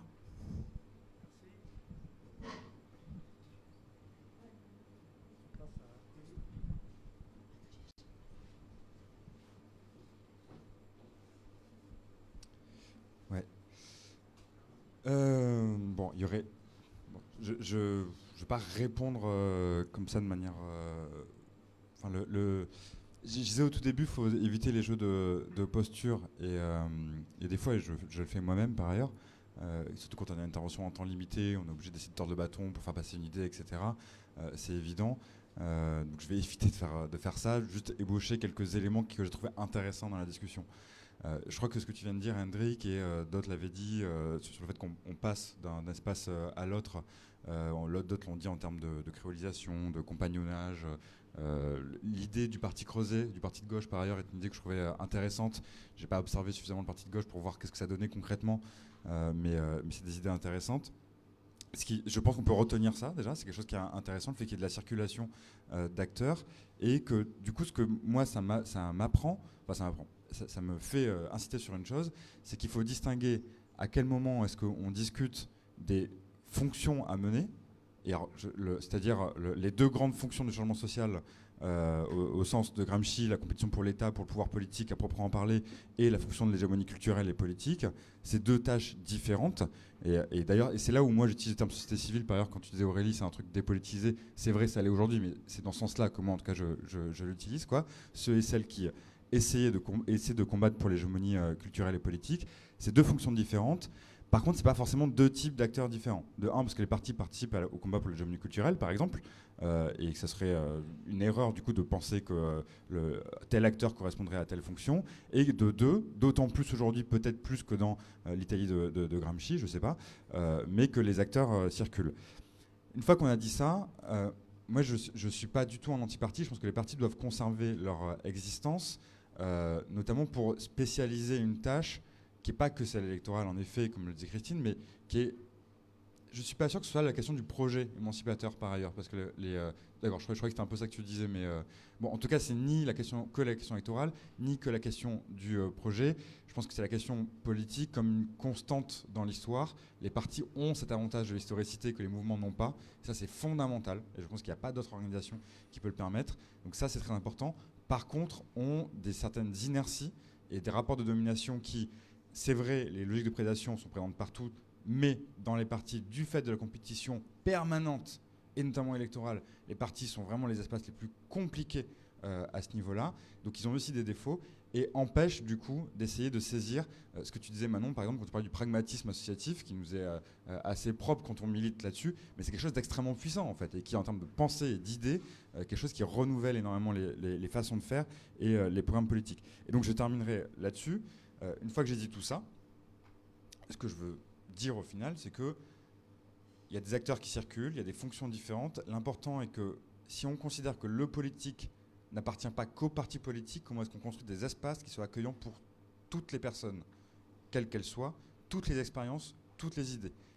Ma conclusion à moi, c'est que les partis n'y arriveront pas seuls, en fait. C'est tout simplement ça. Sortir, re-rentrer, oui, évidemment, mais c'est pas évident de rentrer lorsque le politique est totalement capté par les partis, par ses logiques, par ces gens qui ne font que ça et qui ont des interconnaissances, des entre-soi, qui à la fin vont décider quand même des logiques prédominantes, du programme, des répartitions des tâches, etc. C'est pas forcément évident. Donc comment est-ce qu'on rend ces espaces, l'espace du politique, on va dire, inclusif et partagé entre société civile au sens gramscien et parti?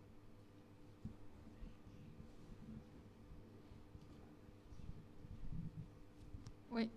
Moi, je voulais réagir sur la question de l'autonomie, mais Mathieu qui parlait de la charte d'Amiens. Moi, je me souviens avoir écrit un texte sur un blog, je crois, une tribune dans Mediapart, où je m'interrogeais sur la charte d'Amiens et je le regrette bien, en fait, parce que avec l'expérience, je me dis qu'heureusement qu'il y a la charte d'Amiens, pour faire vite. Et je me souviens, c'était Théo Rouget qui m'avait répondu sur le blog de Mediapart, il avait bien raison, un syndicaliste solidaire. C'est-à-dire qu'au contraire, elle nous protège, quoi. C'est-à-dire que pour moi, l'autonomie des mouvements sociaux, c'est ça qui nous permet justement de pouvoir travailler ensemble. Et je pense que là où se construisent les ponts entre mouvements sociaux et partis politiques, c'est dans les luttes concrètes. Et plus il y aura de respect de l'autonomie des mouvements sociaux, plus ces mouvements sociaux viendront travailler avec les partis politiques dans les luttes concrètes, dans les retraites. Alors, en fait, il y a eu d'autres expériences. Moi, j'ai été impliquée dans 2 expériences comme ça, dont j'étais une des initiatrices, la Marée populaire et la manif du 12 juin en juin dernier. Voilà. Et c'est compliqué de travailler ensemble, c'est compliqué que les syndicats et les assos acceptent de venir, donc il faut trouver des conditions. Par exemple, le 12 juin, ça ne pouvait pas être à l'initiative d'un parti politique, ou même de 2 ou 3. Il fallait que ce soit tous ensemble qu'on lance l'initiative. Enfin, voilà, et tout ça, il faut le réexpliquer. Il faut, donc c'est simplement pour dire que ce travail, il est difficile, mais que par ailleurs, l'autonomie nous protège. Je parle là des mouvements sociaux, je dis nous, j'ai encore du mal. Voilà. Et d'ailleurs, je le dis aussi, c'est que quand on est porte-parole d'un mouvement, comme j'étais dans Attac, je n'ai jamais, mais jamais, vous ne trouverez jamais, en 15 ans de responsabilité nationale d'Attac, un moment public où j'ai pu dire je préfère telle ou telle organisation politique. Parce qu'on est porte-parole d'un mouvement. Et que si on le dit, quelque part, on implique notre mouvement, quoi. C'est la raison pour laquelle j'ai démissionné il y a 2 mois. Je l'ai fait le plus publiquement possible.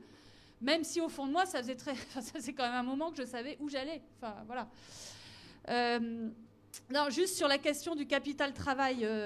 Mais je crois que Manon l'a bien dit, c'est-à-dire qu'il y a l'importance des nouveaux mouvements. Et en même temps, la contradiction capital-travail, pour moi, elle reste structurante.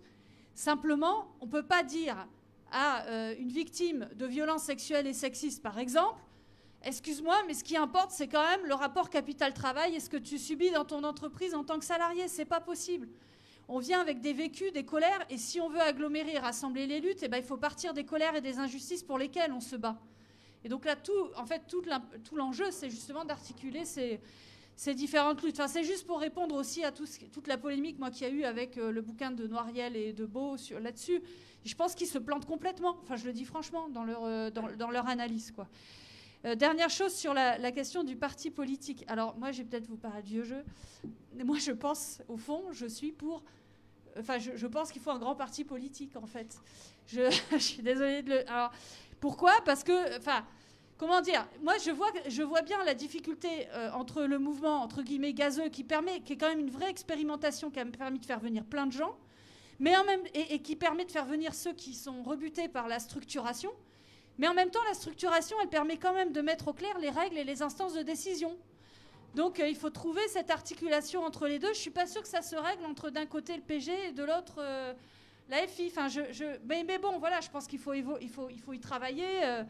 Mais voilà, moi, pour dire que je pense qu'il y a quand même une articulation à trouver qui est, à mon avis, pas encore trouvée, quoi.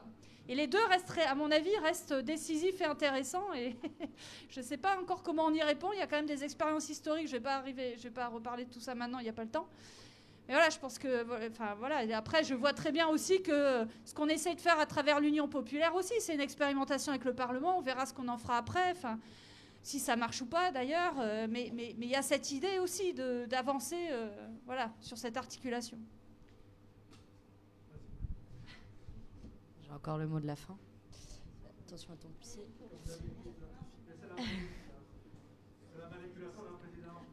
Ouais, je vois ça. Je vais essayer de pas en prendre trop de bénéfices à ça.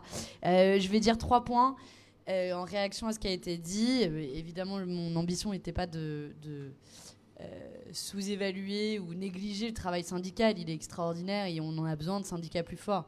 Je dis juste l'expérience qui est la mienne, qui vient du mouvement associatif, qui au bout d'un moment elle se dit quand même à ses copains, il faudrait bien se syndiquer, mais voilà, alors qu'on fait de la politique du matin au soir, je veux dire, Oxfam, on a 2 combats, c'est le changement climatique et les inégalités, et on faisait ça du matin au soir, à aucun moment, et on avait tous entre 20 et 30 ans, et à aucun moment il y en a un qui s'est dit tiens, on va se syndiquer. Et je trouve ça juste symptomatique, si les plus politisés n'ont pas ce réflexe-là, l'expérience politique du quotidien, en fait, c'est le contrôle aux faciès de la part des flics, c'est c'est le contrôle aux faciès de la part des flics, c'est les remarques sexistes et sexuelles ou les agressions que se prennent les femmes dans la rue. En fait, c'est ça l'expérience, une partie de l'expérience politique au quotidien, et c'est plus uniquement, je dis bien plus uniquement, ce rapport de domination au travail. Et ce, d'autant plus que les formes du travail ont complètement changé et que l'atomisation du salariat n'aide pas non plus la protection des salariés et des employés et des travailleurs au sens large, puisqu'on n'a plus que justement une forme de salariat. Ça, c'était la première chose que je voulais dire. La deuxième chose, pour faire aussi la question sur l'articulation d'une nouvelle force politique, moi je pense que cette nouvelle force politique, elle peut aussi émerger d'expériences concrètes, d'actions qui fonctionnent. Et c'est pour ça que, et bon, de nouveau, je suis là pragmatique. Je suis pas très bonne dans des débats théoriques de comment on théorise la gauche ou l'action politique. Par contre, mon réflexe à moi est de me dire, ok, quelles sont les batailles et comment on peut les gagner. Et je pense qu'il y a des batailles clés autour de propositions qui sont concrètes, qui font la démonstration qu'on peut travailler ensemble et donc que ça peut déboucher sur quelque chose de plus large. Et j'ai donné les exemples tout à l'heure, les retraites, les mouvements féministes ou avec une revendication à la clé, le 1 milliard d'euros contre les violences sexistes et sexuelles, etc. Et je pense que ça peut contribuer et faire tomber un certain nombre de barrières pour des personnes qui seraient très réfractaires à l'engagement politique. Et je le redis, je viens de cette culture-là, assez réfractaire à l'engagement politique, et j'ai aucun regret de l'avoir fait il y a 2 ans. Et la dernière chose que je voulais dire, et c'était un peu en réponse à Christine sur est-ce qu'on est électoraliste ? Moi, je pense que c'est pas un gros mot, et j'assume tout à fait d'être devant vous en disant, en fait, on est là pour gagner des élections. Et moi, c'est la raison première de mon engagement en politique, c'est que pendant des années, j'ai l'impression qu'on avait gagné la bataille idéologique, la bataille culturelle sur les sujets sur lesquels je travaille, à savoir la lutte contre l'évasion fiscale en particulier. Vous allez n'importe qui dans la rue, vous lui demandez est-ce que vous trouvez ça normal que Bernard Arnault au Total ne paye pas leur juste part d'impôt ? Absolument 99,9% des gens vont vous dire non, c'est pas normal. Par contre, les actions politiques, moi je me suis pris des murs pendant des années parce qu'à la fin, au dernier moment, le vote était retourné par des lobbies ou par une logique économique au sens plus large. Et donc j'ai la conviction et la faiblesse de penser que le meilleur moyen de changer la vie des gens, en fait, c'est d'accéder au pouvoir. Et que pour accéder au pouvoir, ça ne peut pas être juste le fruit d'une minorité, d'une élite politique qui maîtrise le champ politique depuis un certain nombre d'années et qu'on a besoin d'investir ce champ politique. Et que, du coup, si on reprend l'exemple de la question des mobilisations féministes et de la lutte contre les violences sexistes et sexuelles, je suis désolée de dire que je pense qu'on n'arrivera pas à investir ce milliard d'euros si notre camp politique n'arrive pas au pouvoir. Et que moi, c'est une des raisons pour lesquelles je fais de la politique et j'ai envie que notre camp arrive au pouvoir.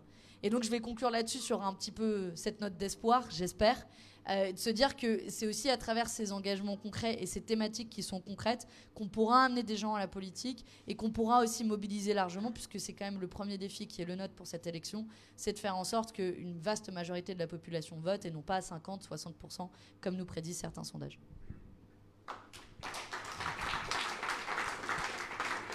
Bien, j'espère que les débats de la journée, vous ont intéressé, 2, ont posé des problèmes et des problématiques dont il faut poursuivre l'approfondissement. Évidemment, on va continuer à débattre, on va continuer à lutter ensemble, on va continuer à faire tout ce que l'on peut faire pour que le monde se mette à tourner à l'endroit. Je vous remercie beaucoup de votre présence et protégez-vous, rentrez bien.